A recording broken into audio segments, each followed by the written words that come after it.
This video is brought to you by Law Excellence IAS Academy. FSL aberration కూడా తెలియని టైంలో వచ్చారు మీరు. ఫస్ట్ పోస్టింగ్ ఎక్కడ? టాక్సికాలజీలో ఎక్కడెక్కడో అవసరం లేనటువంటి కేసులు, ఆ ఎగ్జామినేషన్ పాయిజన్ కాకుండా కేసులు కూడా, స్టార్వేషన్ డెత్స్ అని, లేకపోతే ఏదో హ్యాంగింగ్ అని, ఇలాంటివి ఎక్కువగా.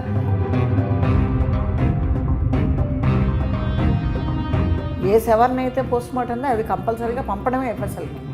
అవసరం ఉన్నా లేకున్నా, పాయిజన్ ఉన్నా లేకున్నా.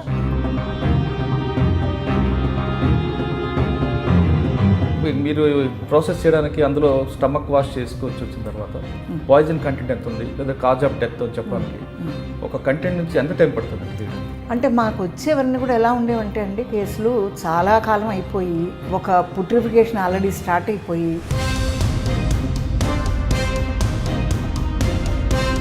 మనిషి చనిపోకుండా ఒక కేసు వచ్చింది అనుకోండి, దాన్ని ఎలా ప్రాసెస్ చేస్తారండి మీ టెర్మినాలజీ చెప్పండి. మనకి ఎటువంటి పాయిజన్స్ ఉంటాయి, బ్లడ్లో ఎంత శాతం ఉండొచ్చు, వెంటనే ఇమీడియట్గా అయిందా, అవన్నీ మనకు పారామీటర్స్ ఉంటాయండి. దాన్ని బట్టి ఆల్కహాల్ కానీ.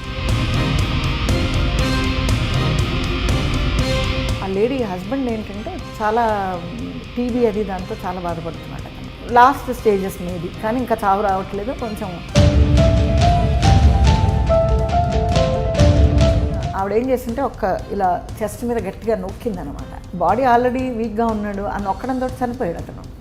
అప్పుడు ఏమిటి తెలివిగా ఏం చేసిందంటే ఆ నాలుక లాగేసి, అప్పుడు డిఎన్ఏకి మర్డర్ కేసులో కాకుండా భార్యాభర్తల మీద అనుమానం కేసులు కూడా ఎక్కువగా వచ్చు. అరుంధతి మహాపాత్ర అని అమ్మాయి ఏం చేసిందంటే వైజాగ్లో చదువుతుంది అమ్మాయి. అంటే అమ్మాయి దీంట్లో వెళ్తున్నప్పుడు, ట్రైన్లో వెళ్తున్నప్పుడు ఒక అబ్బాయితో పరిచయం అయింది.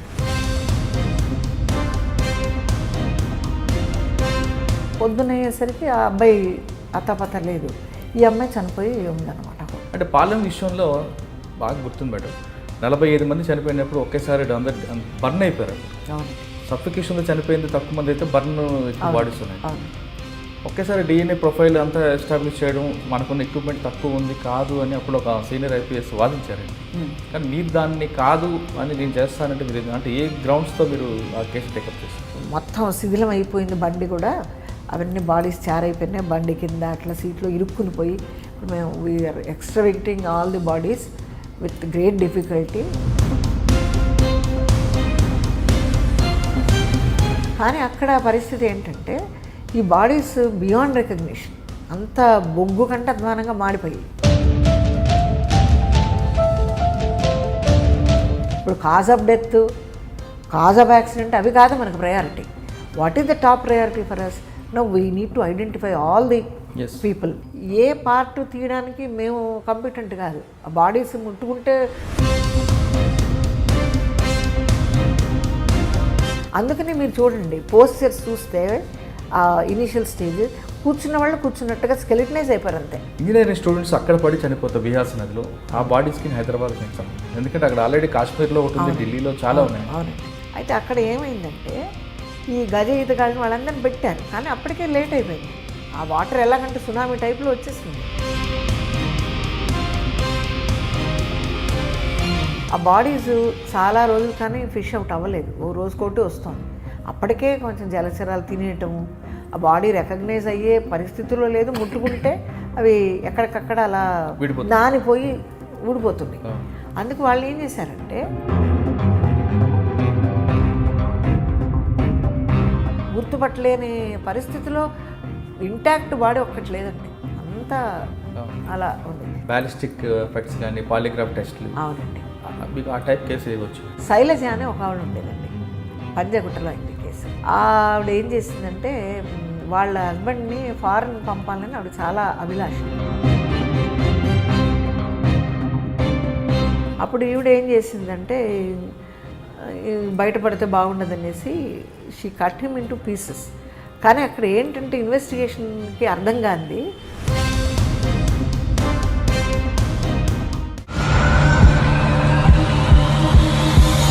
Welcome to crime diaries.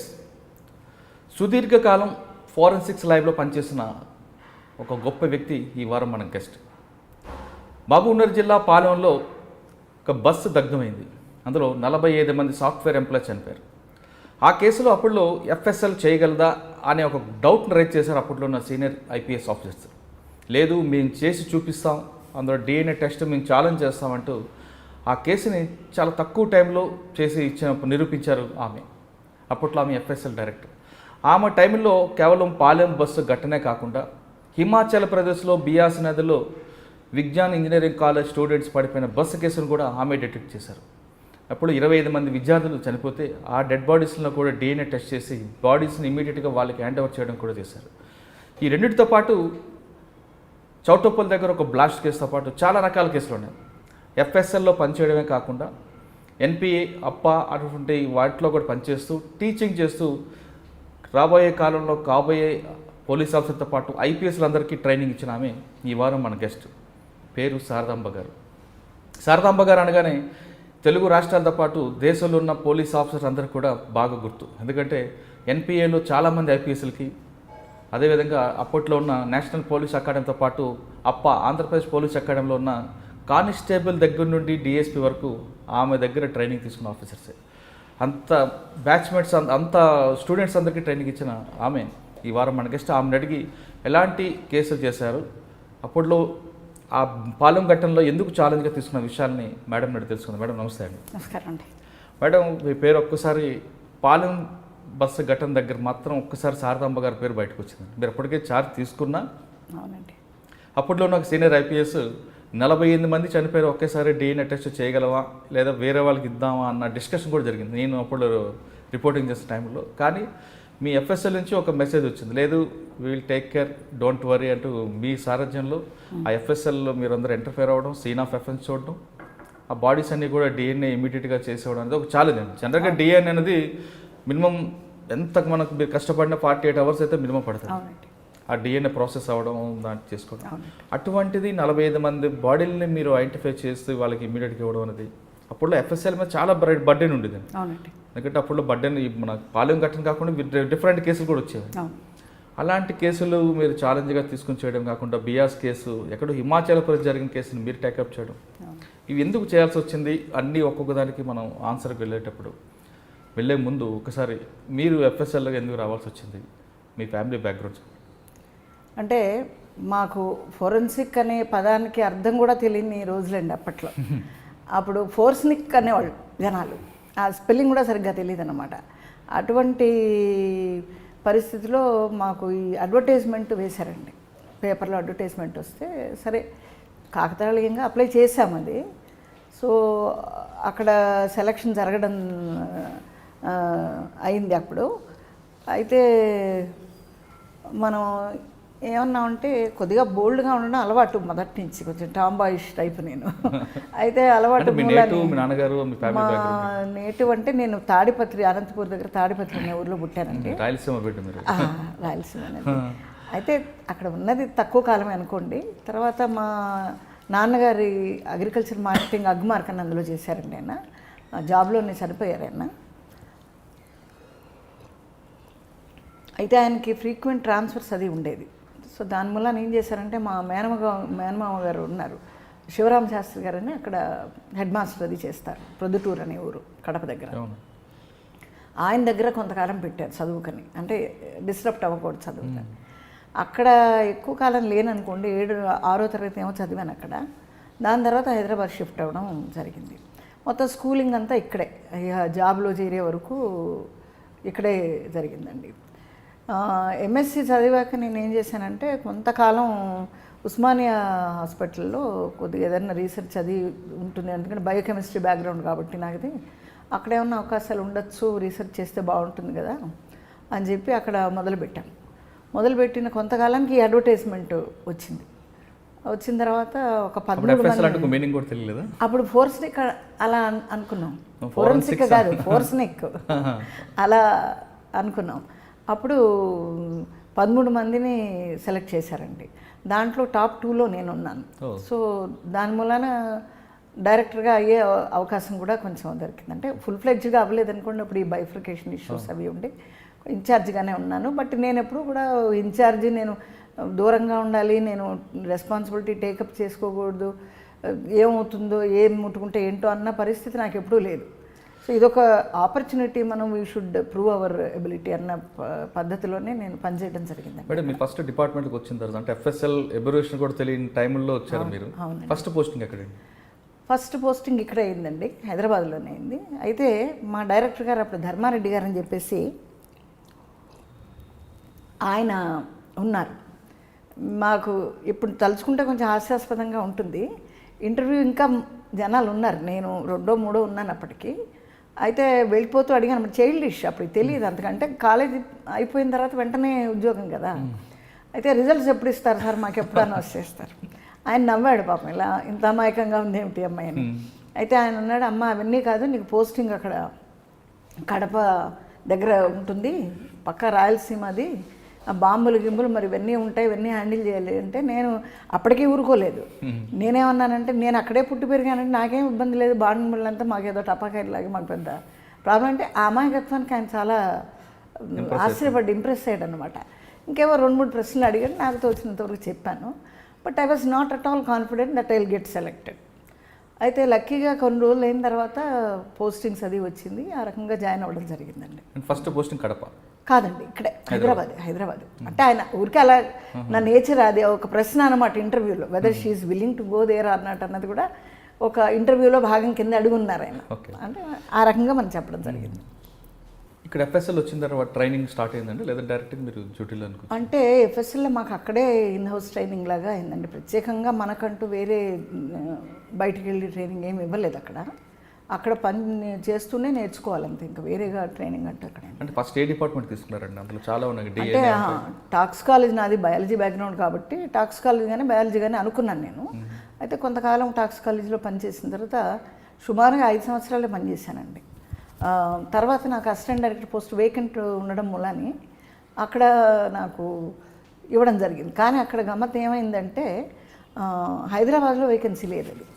అది ఏది అసిస్టెంట్ డైరెక్టర్ పోస్ట్ ఇమీడియట్గా ఉన్నది నాకు అనంతపూర్ PTCలో ఉంది అన్నాను.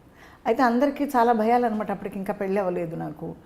అక్కడ మరి అందరూ పోలీసులే ఉంటారు, అందరూ కొంచెం పెద్ద విరిచారనమాట మా ఇంట్లో, కొంచెం ఆర్థడాక్స్ కాబట్టి. అలా ఎలా పంపుతారు అమ్మాయిని, అలా పంపడానికి ఆలోచించుకోండి మరి అట్లా ఇట్లా అనేసి కొంచెం నేను అన్నాను. మరి గెజిటెడ్ పోస్ట్ ఫస్ట్, అది 4 figure శాలరీ అప్పట్లో. So that was thrilling. I said no problem, I will go అనేసి. అప్పుడు మా బ్రదర్ నాతో ఆ కంపెనీ అక్కడ కొన్ని రోజులు ఉంచి, ఎందుకంటే కొత్త కదా, ఎప్పుడు పేరెంట్స్ని వదిలి ఉండింది లేదు.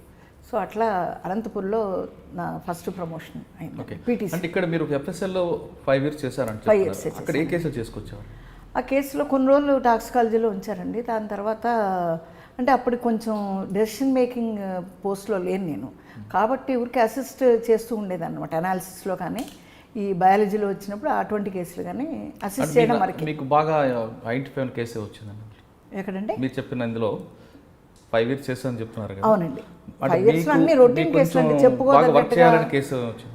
అలాంటివి ఏమీ నాకు తటస్థపడలేదు. ఎందుకంటే అంటే మాకు అప్పట్లో అసలు సెన్సేషనల్ కేసు అన్నది కూడా మేము సెన్సేషనల్ కేసు కాకపోయినా రొటీన్ కేసులు ఏమి వచ్చేవి? రొటీన్ కేసులు ఇవేనండి. చాలా సార్లు మీకు ఇది ఆశ్చర్యకరంగా ఉండొచ్చు చెప్తే, ఈ టాక్సికాలజీలో ఎక్కడెక్కడో అవసరం లేనటువంటి కేసులు, ఆ ఎగ్జామినేషన్ పాయిజన్ కాకుండా కేసులు కూడా, స్టార్వేషన్ డెత్స్ అని, లేకపోతే ఏదో హ్యాంగింగ్ అని, ఇలాంటివి ఎక్కువగా.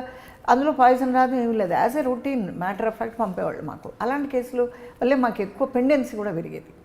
సో కేసులు కాకుండా హ్యాంగింగ్ కూడా కేసులు అవి పంపించేవాళ్ళండి. ఎందుకంటే అదే సంబంధం లేదు, కానీ వాళ్ళు ఏం చేసేవాళ్ళంటే టు రూల్ అవుట్, ఏమో పాయిజన్ తీసుకుంటే చనిపోయించు కదా అనేసి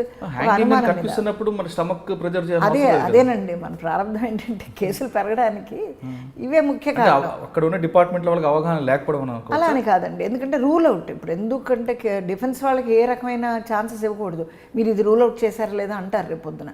అందుకని as a matter of routine వాళ్ళు ఏం చేశారంటే, ఏ సెవర్ని అయితే పోస్ట్ మార్టం ఉందో అది కంపల్సరీగా పంపడమే FSLకి. అవసరం ఉన్నా లేకున్నా, పాయిజన్ ఉన్నా లేకున్నా, అది డెత్ ఏ విధంగా కన్ఫర్మ్డ్గా ఉన్నా తెలుస్తున్నా, స్టార్వేషన్ డెత్, అందులో ఇక పోస్ట్ మార్టం దేనికండి. అటువంటి కేసుల్లో కూడా మనకి డంపింగ్ అయిపోయాయి అనమాట.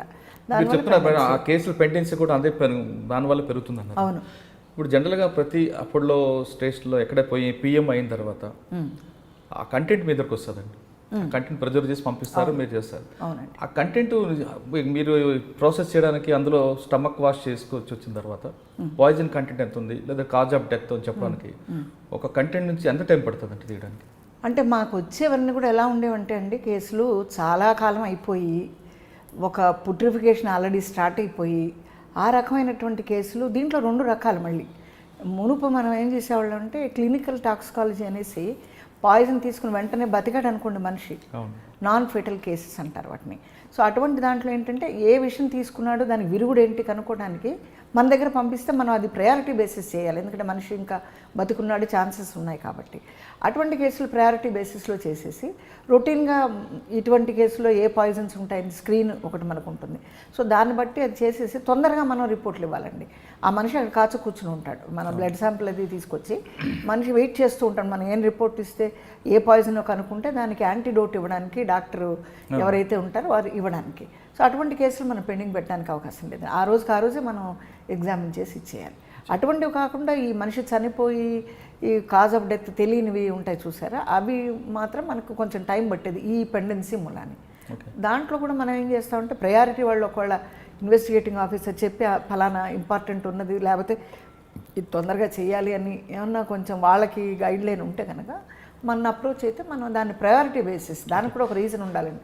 ఎస్పీ గారి లెటర్ను అట్లా ఏమన్నా ఉంటే దాన్ని బట్టి మనం ప్రయారిటీ. అంటే ఇప్పుడు చెప్తున్నట్లుగా మనిషి చనిపోకుండా ఒక కేసు వచ్చింది అనుకోండి, దాన్ని ఎలా ప్రాసెస్ చేస్తారండి మీ టెర్మినాలజీ చెప్పండి. అంటే ఇప్పుడు మనకి ఎటువంటి పాయిజన్స్ ఉంటాయి, బ్లడ్లో ఎంత శాతం ఉండొచ్చు, వెంటనే ఇమీడియట్గా అయిందా, అవన్నీ మనకు పారామీటర్స్ ఉంటాయండి. దాన్ని బట్టి ఆల్కహాల్ కానీ బార్బిడ్ నిద్ర మాత్రలు అంటారు చూసారు, అలాంటివి కానీ లేకపోతే ఇంకేమన్నా పురుగుల మందు లాంటివి. అంటే రూరల్ స్నేహంలో పురుగుల మందు సఫిస్టికేట్గా ఉన్న వాటిలో ఇప్పుడు అవి ఉండటం లేదండి.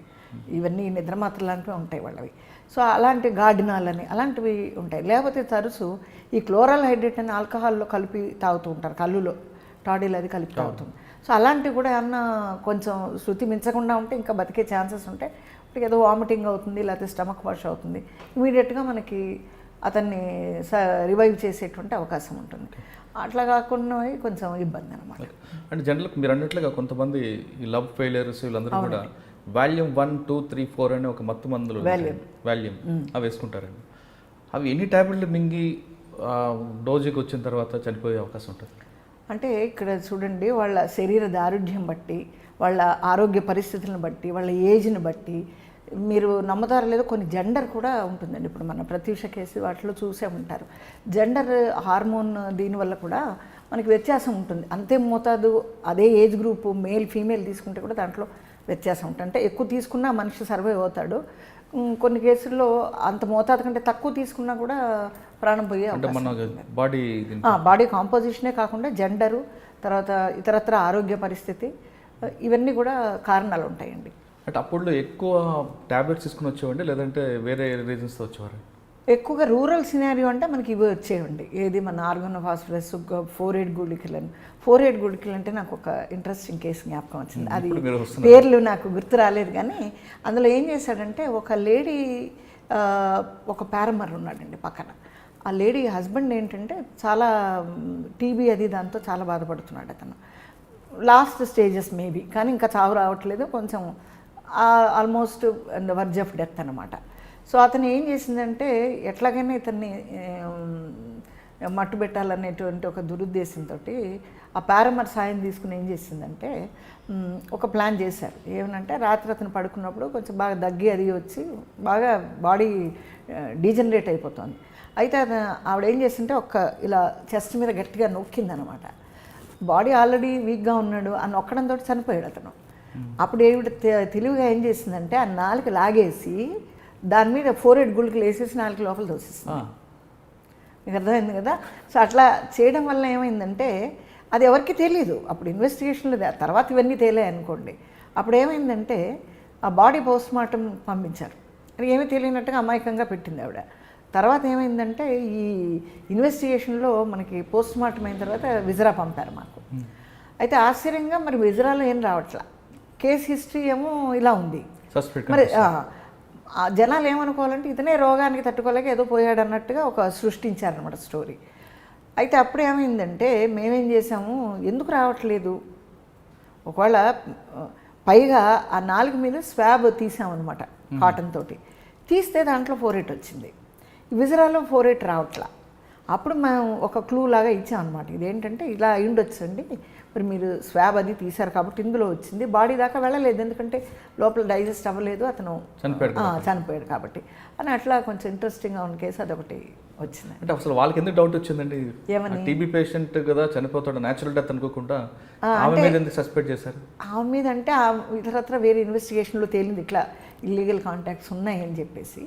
ప్లస్ ఈయనది కూడా వీక్గా ఉన్నాడు, కానీ అంత ఇన్ని రోజు సడన్గా చనిపోతాడు అనుకో, వచ్చి తీసుకుని పోయేటువంటి ఆ జబ్బు కదా అది. అంత తొందరగా ఓవర్ నైట్ ఏంటి వెళ్ళాడు అన్నది అనుమానాస్పదంగా మారి వాళ్ళు అక్కడి నుంచి ఇన్వెస్టిగేషన్ మొదలుపెట్టారు అనమాట. సో మా దగ్గర ఏమన్నా క్లూ దొరుకుతుందని ఇట్లా అంటే మేము ఈ రకంగా చెప్పాము ఆ కేసు. అంటే బాడీలో మీరు చెప్పినట్లుగా 4 తీసి లోపలికి వేస్తే అది మింగితే అప్పుడు విసరాకు అప్పటికే చనిపోయాడు కదా, చనిపోయాడు కాబట్టి లోపల అన్నవాయిట్లోకి వెళ్ళే అవకాశం లేదు. కానీ ఈ స్వాబ్ తీయడం వల్ల దాని మీద పాజిటివ్ రావటం వల్ల మేము, ప్లస్ ఇంకోటి ఏంటంటే లోపలికి వెళ్తే దాన్ని మెటాబొలైట్స్ అని అంటారు, మెటాబాలిజం జరుగుతుంది కాబట్టి. ఇక్కడ మెటాబొలైట్స్ లేవు, ప్యూర్ పాయిజన్ వచ్చిందనమాట. 4/8 కింద ఎగ్జాక్ట్గా మ్యాచ్ అవటం. సో దాని మూలాన మేము ఇట్లా కూడా చెప్పిన కేసులో మేడం మీరు ఇచ్చారు కదా ఎవిడెన్స్, ఈ ఎవిడెన్స్ బేస్ చేసుకుని ఆమెకి కన్విక్షన్ వచ్చే అవకాశం ఉంటుందా? వస్తుందండి, ఎందుకంటే ఇంకా అంటే విజ్రా ప్రిజర్వ్ చేయలేదు, విజ్రాల నుంచి రాలేదు కాబట్టి అంటారు. అవన్నీ అంటే మన ఇన్వెస్టిగేషన్లో తేలింది కాబట్టి మేము కూడా చెప్పున్నాం కాబట్టి ఆ విధంగా ఐఓ కూడా చెప్తారనమాట, డిపోజ్ చేస్తే ఇట్లా ఉంటుందండి. మెటబాలిజం జరిగితే మెటబాలైట్స్ వచ్చి ఉండేవి, మెటబాలైట్స్ రాలేదు, ప్యూర్ పాయిజన్ వచ్చింది కాబట్టి ఇది ఓన్లీ పైన వేసింది అనేసి ఆ రకంగా చెప్పడం జరుగుతుంది. అంటే ఫస్ట్ టర్మ్లోనే మీరు ఒక ఇంట్రెస్టింగ్ కేసు చేశారు. అవును. దాని తర్వాత పీటీసీకి అనంతపురం. పీటీసీ అనంతపురం. అంటే పీటీసీ అనంతపురంలో ఎక్కువగా ఇప్పుడు ఎస్ఏ క్యాటర్ నుంచి ట్రైనింగ్ ఉండేదండి, తర్వాత డిఎస్పీ క్యాటర్ వచ్చినట్టు. అవునండి. అంటే వాళ్ళకి ఎలాంటి ఎఫ్ఎస్ఎల్లో మీరు ట్రైనింగ్ ఇచ్చేవారు? అంటే అప్పట్లో మాడ్యూల్స్ ఏ విధంగా చెప్పారు? అవునండి, అప్పట్లో ఎలా ఉందంటే ఈ ఎస్ఐ బ్యాచ్ అనేది పెద్ద బ్యాచ్ అప్పుడే వచ్చింది. ఫస్ట్ లేడీ ఇన్స్ట్రక్టర్ నేను అక్కడ. అప్పుడు 89 బ్యాచ్ అనుకుంటాను, పెద్ద బ్యాచ్ వచ్చింది. సో అదొక పెద్ద ఛాలెంజ్. జేవి రాముడు గారు. అవునండి, జేవి రాముడు గారు మాకు నారాయణ రెడ్డి గారిని, వీరనారాయణ రెడ్డి గారిని డిఐ చేయాలి. తర్వాత ఇంకో ఆయన రైల్వేస్లో ఉన్నారు. మీరు 89లో ఉన్నారా? ఇప్పుడు 89 కాదండి, ఇంకా కొంచెం ముందే ఉన్నా. అంటే 87లో ఉన్నారు. 87. అయితే 89 బ్యాచ్ కూడా మీ దగ్గర నుంచి బయటకు వచ్చి ఉంటారు. అంటే ఒక బ్యాచే వచ్చింది, నేను తర్వాత మ్యారేజ్ అయిపోయి నేను వచ్చేసాను, అందుకని ఒకటే బ్యాచ్ ఉంది అక్కడ. అయితే ఇంట్రెస్టింగ్గా ఏమైందంటే, నేను 5 ఏళ్లకే వచ్చిందన్నాను కదా మీకు ప్రమోషన్. అప్పుడు ఏమైందంటే నేను అన్నిట్లో పెద్దగా ప్రవేశం లేదు, నాకు అక్కడ పనిచేసినటువంటి అనుభవం లేదు కాబట్టి నేను ఒక్కొక్కటి చదువుకోవాల్సి వచ్చింది. నేర్చుకుని చదువుకుని వెపన్స్, మీరు నమ్మరు, ఆర్ఎస్ఐ అని ఉంటారు వెపన్స్ అంతా ఏంటి, అక్కడికి వెళ్ళి ఒక్కొక్క వెపన్ తీసుకుని ఎట్లా ఫైర్ అవుతుందో నేను చూసి నేర్చుకుని అప్డేట్ అయ్యి నేను చెప్పాను. మంచి అప్రిసియేషన్ వచ్చింది. నాకు కించిత్ గర్వం కూడా ఉంటుంది, ఎందుకంటే ఇంతమంది నాకు శిష్యులు ఉన్నారు, ఎక్కడికి వెళ్ళినా కూడా వాళ్ళు గుర్తుపడతారు, అది గొప్ప విశేషం. రిటైర్ అయిన తర్వాత కూడా వాళ్ళు నాతో పాటు ఒక 4-7 ఏళ్ళ తర్వాత వాళ్ళు రిటైర్ అవుతున్నారు. రిటైర్ అయ్యి ఒకటే దగ్గర ఫ్యాకల్టీగా పనిచేస్తున్నాం. సో అది చాలా అంటే వాళ్ళకి బాగా అనిపిస్తుంది. ట్రైనింగ్ ఇచ్చారు మీరు చెప్తున్నట్లుగా ఎఫ్ఎస్ఎల్ ట్రైనింగ్ డిఫరెంట్ సబ్జెక్ట్స్ ఉంటాయి. అవునండి. సో ఎక్కువగా ప్రాక్టికల్ ఓరియంటెడ్గా ఉండాలనేటువంటి ఉద్దేశంలో క్రైమ్ సీన్స్ ఎట్లా మనం సిమ్యులేట్ చేయాలి, ఎటువంటి ఎవిడెన్సెస్ పెట్టాలి, వాళ్ళు ఎలాగా ఆ ఎవిడెన్సెస్ లొకేట్ చేస్తారు, ఏ విధంగా రికార్డ్ చేస్తారు, వాటిని ఏ విధంగా ప్యాక్ చేసి ప్రాపర్గా ఇవన్నీ చేస్తారు ఒక ఎత్తు. కానీ ఆ క్వశ్చనర్ దగ్గరకు వచ్చేసరికి సరిగ్గా చెప్పరండి. ఏం అడగాలి, ఏమి వాళ్ళు ఆశిస్తున్నారు ఎఫ్ఎస్ఎల్ నుంచి అన్నది ఎవరికీ క్లారిటీ ఉండేది కాదు. వాళ్ళు ఇష్టం వచ్చింది ఏదో చెప్పేవాళ్ళు, ఏదో అడిగేవాళ్ళు, మా దగ్గర లేనటువంటి ఫెసిలిటీ ఉండే ఒక ఎగ్జామినేషన్ అడిగేవాళ్ళు, మేము చేయలేకపోయేవాళ్ళు. అట్లా కాకుండా మనం ఏం చేసామంటే ఈ రకమైన ఒక ప్రాక్టికల్ ఓరియంటెడ్గా దాన్ని మలిచి, ప్లస్ మాడ్యూల్స్ అంటే మనకి ఇన్ని 11 ఆల్మోస్ట్ 13 సెక్షన్స్ ఉంటాయి. 13 సెక్షన్లో మనం ఏ ఎగ్జామినేషన్స్ ఉంటాయి, ఏమేమి ఎగ్జిబిట్స్ వాళ్ళు ఎన్కౌంటర్ అవుతారు, వాటిని ఏ విధంగా వాళ్ళు ప్రాపర్గా, ఎందుకంటే కోర్టులో ఇంత చేసినప్పటికీ ఈ ఇంటిగ్రిటీ ఆఫ్ ది శాంపుల్ అని ఒకటి, తర్వాత చైన్ ఆఫ్ కస్టడీ, మీరు చాలా కేసులు వినే ఉంటారు, ప్రియదర్శిని మట్టు అని. ఇలాంటి కేసుల్లో మనకి చేసేదంతా ఒక ఎత్తు, ఆ presentation of the evidence in the court అది చాలా ముఖ్యమైనది. అది కొంత నెగ్లెక్టెడ్ భాగం మాకు, ఎందుకంటే ఆ 4 వాల్స్లో ఉంటాం కాబట్టి దాని మీదే ఎక్కువ ఫోకస్ చేస్తూ ఉంటాం ఎప్పుడంతసేపటి. పోలీస్ వారికి అది కావాలి కదండి కావాల్సింది. క్రైమ్ సీన్లో మనం ఏం చేయాలి, ఎటువంటి జాగ్రత్తలు తీసుకోవాలి, దాన్ని కార్డన్ ఆఫ్ ఎలా చేయాలి, అదంతా చేసిన తర్వాత ఎవిడెన్స్ని ఏ విధంగా పదిలపరచాలి, ఇలాంటి వాటి మీద మనం ఎక్కువ ఫోకస్ చేసాం. ఎందుకంటే ఆఫ్టర్ గ్రాస్ రూట్ లెవెల్లో వాళ్ళు పనిచేస్తారు కాబట్టి వాళ్ళకి ఇటువంటి వాటి మీద అవగాహన ఎక్కువ ఇస్తే వాళ్ళు ఇటువంటి తప్పులు రేపు పొద్దున్న ఫీల్డ్లో వెళ్ళినప్పుడు చేయకుండా ఉంటారు. అది మీరు ఆల్రెడీ ఒక ఎస్ఐని నుంచి ట్రైనింగ్ తీసుకొచ్చారు, ఒక బేసిక్ పాయింట్ నుంచి వారు నేర్పుకొచ్చారు. అవునండి. జనరల్గా ఒక మర్డర్ జరిగింది అనుకోండి, మర్డర్ జరిగిన తర్వాత ఫస్ట్ వెళ్ళిన ఐఓ కానీ లేదా కానిస్టేబుల్ కానీ ఎవరంటే ఫస్ట్ వెళ్ళిన ఆఫీసర్ ఏం ప్రిజర్వ్ చేయాలి మేడం అక్కడ? వాళ్ళని ఇప్పుడు కొత్త పేరు పెడుతుందండి, ఫస్ట్ రెస్పాండర్స్ అంటున్నారు. అవును. ఆ ఫస్ట్ రెస్పాండర్స్ ఏంటంటే వాళ్ళు ఎస్ఐ అనే అతను లేదా ఇన్వెస్టిగేటింగ్ ఆఫీసర్ ఎవరైతే ఉంటారో వాళ్ళకి ఒత్తిడి రీత్యా పని రీత్యా వెంటనే వెళ్ళలేకపోతారు. ఈ ఫస్ట్ రెస్పాండర్ ఏం చేయాలంటే కార్డన్ ఆఫ్ అని చేయాలి. ఎందుకంటే ఆ ఏరియా కొంచెం సెన్సిటివ్ ఏరియా, ఇక్కడ అన్ని మన ఎగ్జిబిట్స్ అన్నీ ఉంటాయి, అవకాశం ఉంటుంది క్లూస్ దొరకడానికి. అటువంటిది ఇతరత్ర అన్యులు వచ్చి దాన్ని పాడు చేసేటువంటి ఆస్కారం ఎక్కువ ఉంటుంది. ఎందుకంటే crime will attract so many people. అక్కడ వాళ్ళు వచ్చి అనధికారులు అధికారులు కూడా కొన్నిసార్లు వాళ్ళ పాంపన్ షో చూపించుకోవడానికి మంది మార్బలం వేసుకొచ్చి వాళ్ళు అనాలోచితంగా అన్ని ముట్టుకుని అలా కూడా అయిన సందర్భాలు ఉన్నాయి. అయితే ముఖ్యంగా నేను మీడియా వాళ్ళని ఏమీ నాకు నెగిటివ్ కాదండి. అయితే మీడియా వాళ్ళు కూడా కొన్నిసార్లు వాళ్ళు ఏం చేస్తారంటే వాళ్ళకి ఇయర్ మార్క్ చేసి మన ఒక ప్లేస్ ఇవ్వకపోతే, మనం చెప్పకపోతే నిజాలు ఏం జరుగుతుంది అక్కడ అని చెప్పకపోతే వాళ్ళ కథనాలు వాళ్ళు ఉంటాయి, వాళ్ళ తొందరలో కవర్ చేయాలని వాళ్ళ తొందరలో వాళ్ళు ఉంటారు. అలాగే మనకి ఇక్కడ దిల్సుఖ్ నగర్లో మీకు గుర్తే ఉంటుంది బ్లాస్ట్ అయింది, అప్పుడు ఇలాంటివి చూశానండి నేను. అప్పుడు ఏం చేస్తున్నారంటే తోచిన పేర్లు అనమాట, ఆర్డిఎక్స్ అని టీఎన్టీ అని ఇదని అదని, మీడియా వాళ్ళకి మనం చెప్పకపోతే ఎట్లా ఉంటుంది అని. అప్పట్లోకి ఉన్న కొంతమంది నా ముందు ఆఫీసర్లకి వాళ్ళు స్ట్రిక్ట్ వార్నింగ్ ఏంటంటే మీడియాతో మాట్లాడొద్దు, మీరు ఏమి చెప్పకూడదు. నేను మా ఏడీజీని అడిగాను, అయ్యా ఇలా అంటే కష్టం అండి, పబ్లిక్ కూడా వాళ్ళకి తెలియాలి ఏం జరుగుతుందో. అప్పుడు నేను సంక్షిప్తంగా చెప్పడానికన్నా కనీసం ఇది అవుతుందని మీరు నాకు పర్మిషన్ ఇవ్వాలి సార్, ఎందుకంటే ఆ లెటర్ ఉంది, మేము మాట్లాడకూడదు, మాట్లాడకపోతే కుదరదు. అంతకుముందు అప్పుడు డీజీ ఒక లెటర్ ఇష్యూ చేశారు, ఇష్యూ చేసి చెప్పకూడదు అన్నాడు. మన ఓఎన్ఎం గారు తెలిసే ఉంటుంది, ఆయనే నాకు చూపించాడు, అమ్మ జాగ్రత్తగా ఉండు, నువ్వు ఏం చెప్పకూడదు, ఇట్లా ఉంది మనకు లెటర్. డీజీ లెటర్ ఇచ్చారండి అప్పుడు.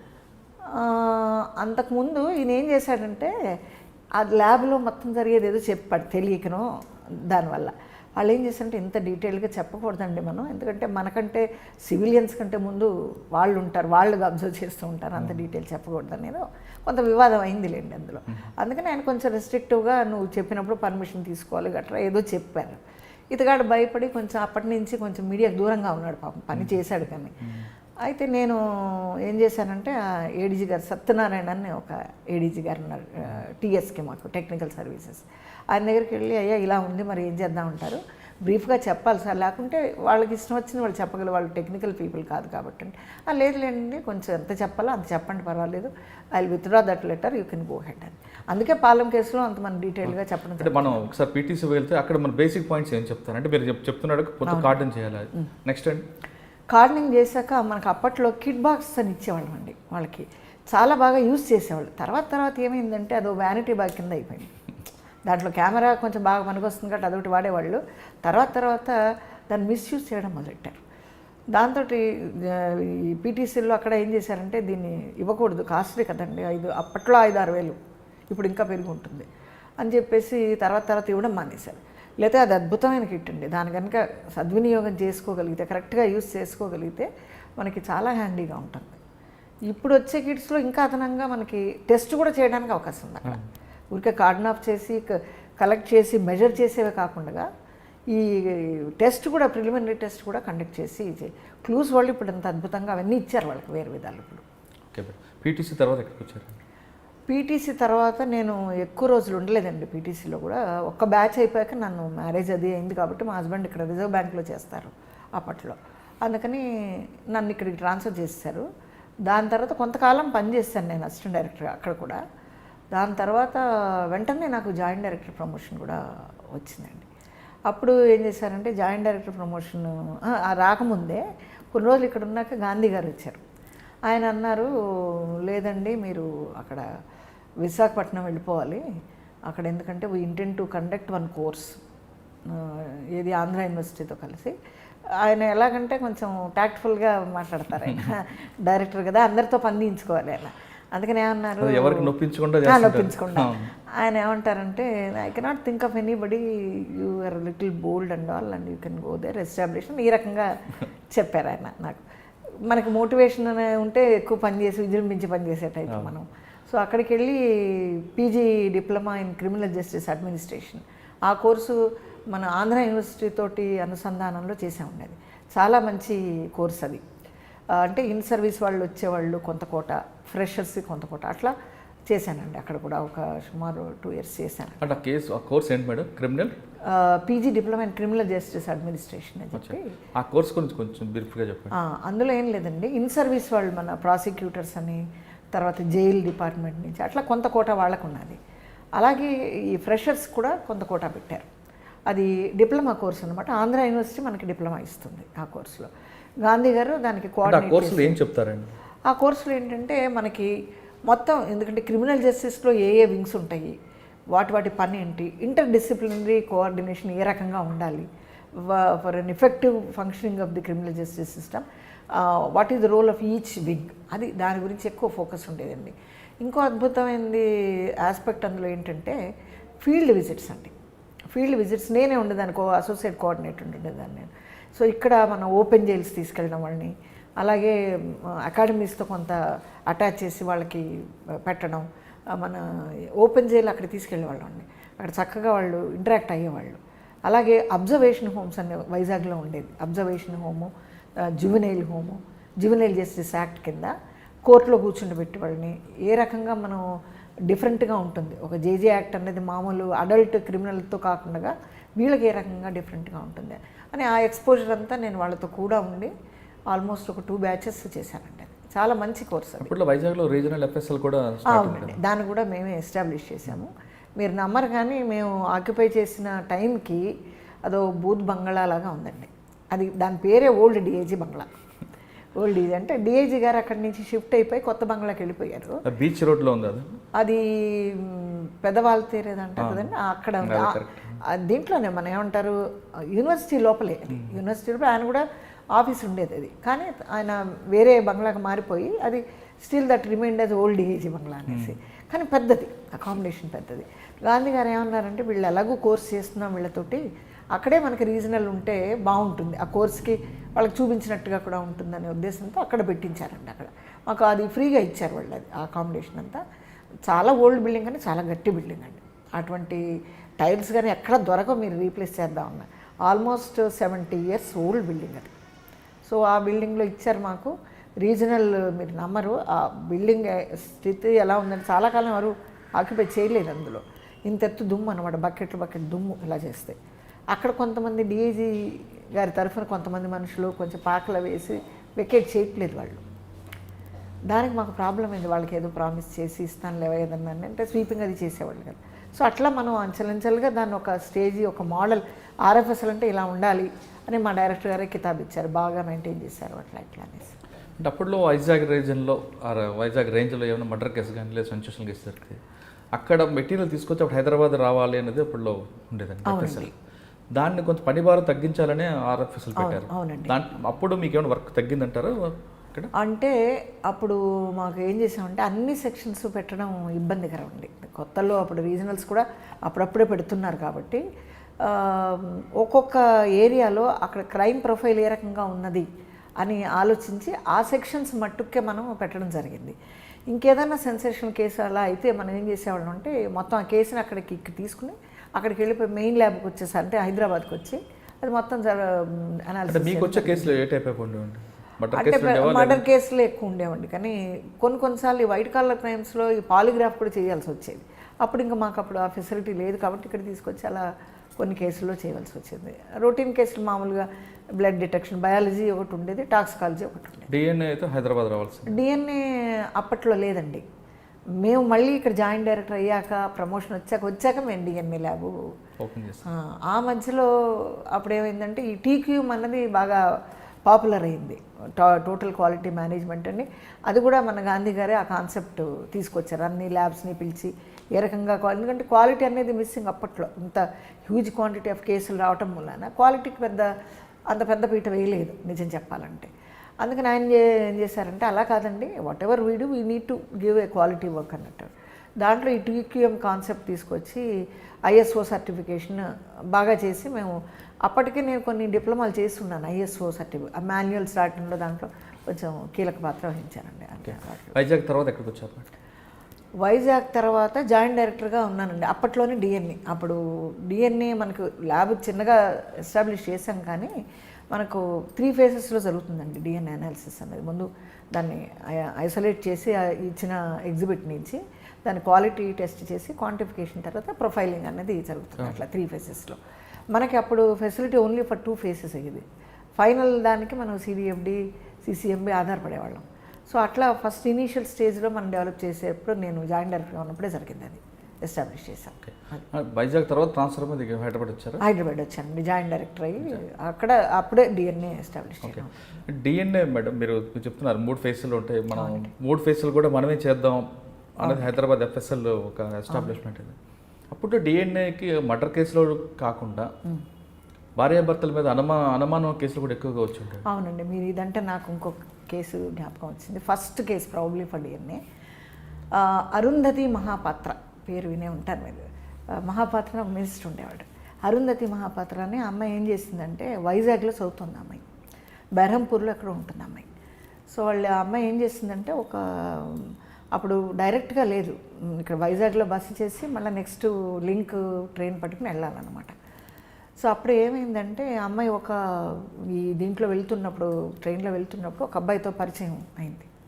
సో ఈ అమ్మాయి ఆ రోజు బస చేయాలి కాబట్టి ఒక హోటల్ను ఎక్కడో ప్రాబబ్లీ దిగింది. ఈ అబ్బాయి కూడా మాట కలిపి వచ్చాడనమాట.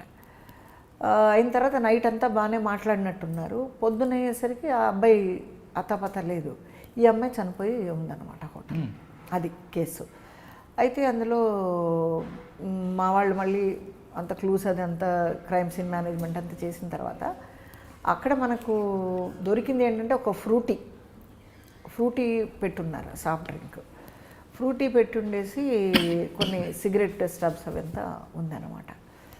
అయితే ఆ బెడ్షీట్ మీద అయితే కొద్దిగా స్టెయిన్స్ అనుమానాస్పదంగా ఉన్నాయి. ఇది కేసు అనమాట. అయితే మనం అది టేకప్ చేసి దాంట్లో అతని తర్వాత పట్టుకోవడం కూడా జరిగింది. అతని సెమెన్ శాంపిల్స్ కూడా కలెక్ట్ చేయడం జరిగింది. ఇక్కడ పంపించినప్పుడు మాకు సెమినల్ స్టెయిన్స్ వచ్చింది దాంట్లో, ఆ బెడ్షీట్ మీద. అది కాకుండా ఈ ఫ్రూటీలో కూడా అతను కలిపాడు, సెడటివ్ ఒకటి కలిపి ఇచ్చాడనమాట. ఈజీలీ మిసిబుల్గా ఉండే సెడటివ్ ఇచ్చాడనమాట. సో అది ఫస్ట్ వాచ్మెన్ ఏదో అక్కడ ఉంటాడు కదండి, రూమ్ బాయ్ ఎవరు, అతను నోటీస్ చేశాడు అమ్మాయి చనిపోయింది. సో అట్లా ఇన్వెస్టిగేషన్ స్టార్ట్ అయింది.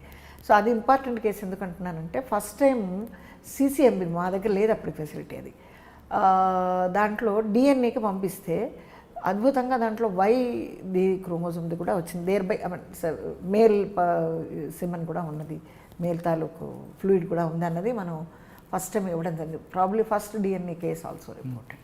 కానీ అప్పుడు DNA దగ్గర FSL హైదరాబాద్ FSL దగ్గర భార్యాభర్తల క్యూలు కూడా ఎక్కువగా కనిపించండి. అంటే మర్డర్ కేసుల్లో లేదా రేప్ కేసులో DNA టెస్ట్ రావడం అనేది యాజ్ ఏ FIR ప్రకారం వచ్చేవాడు.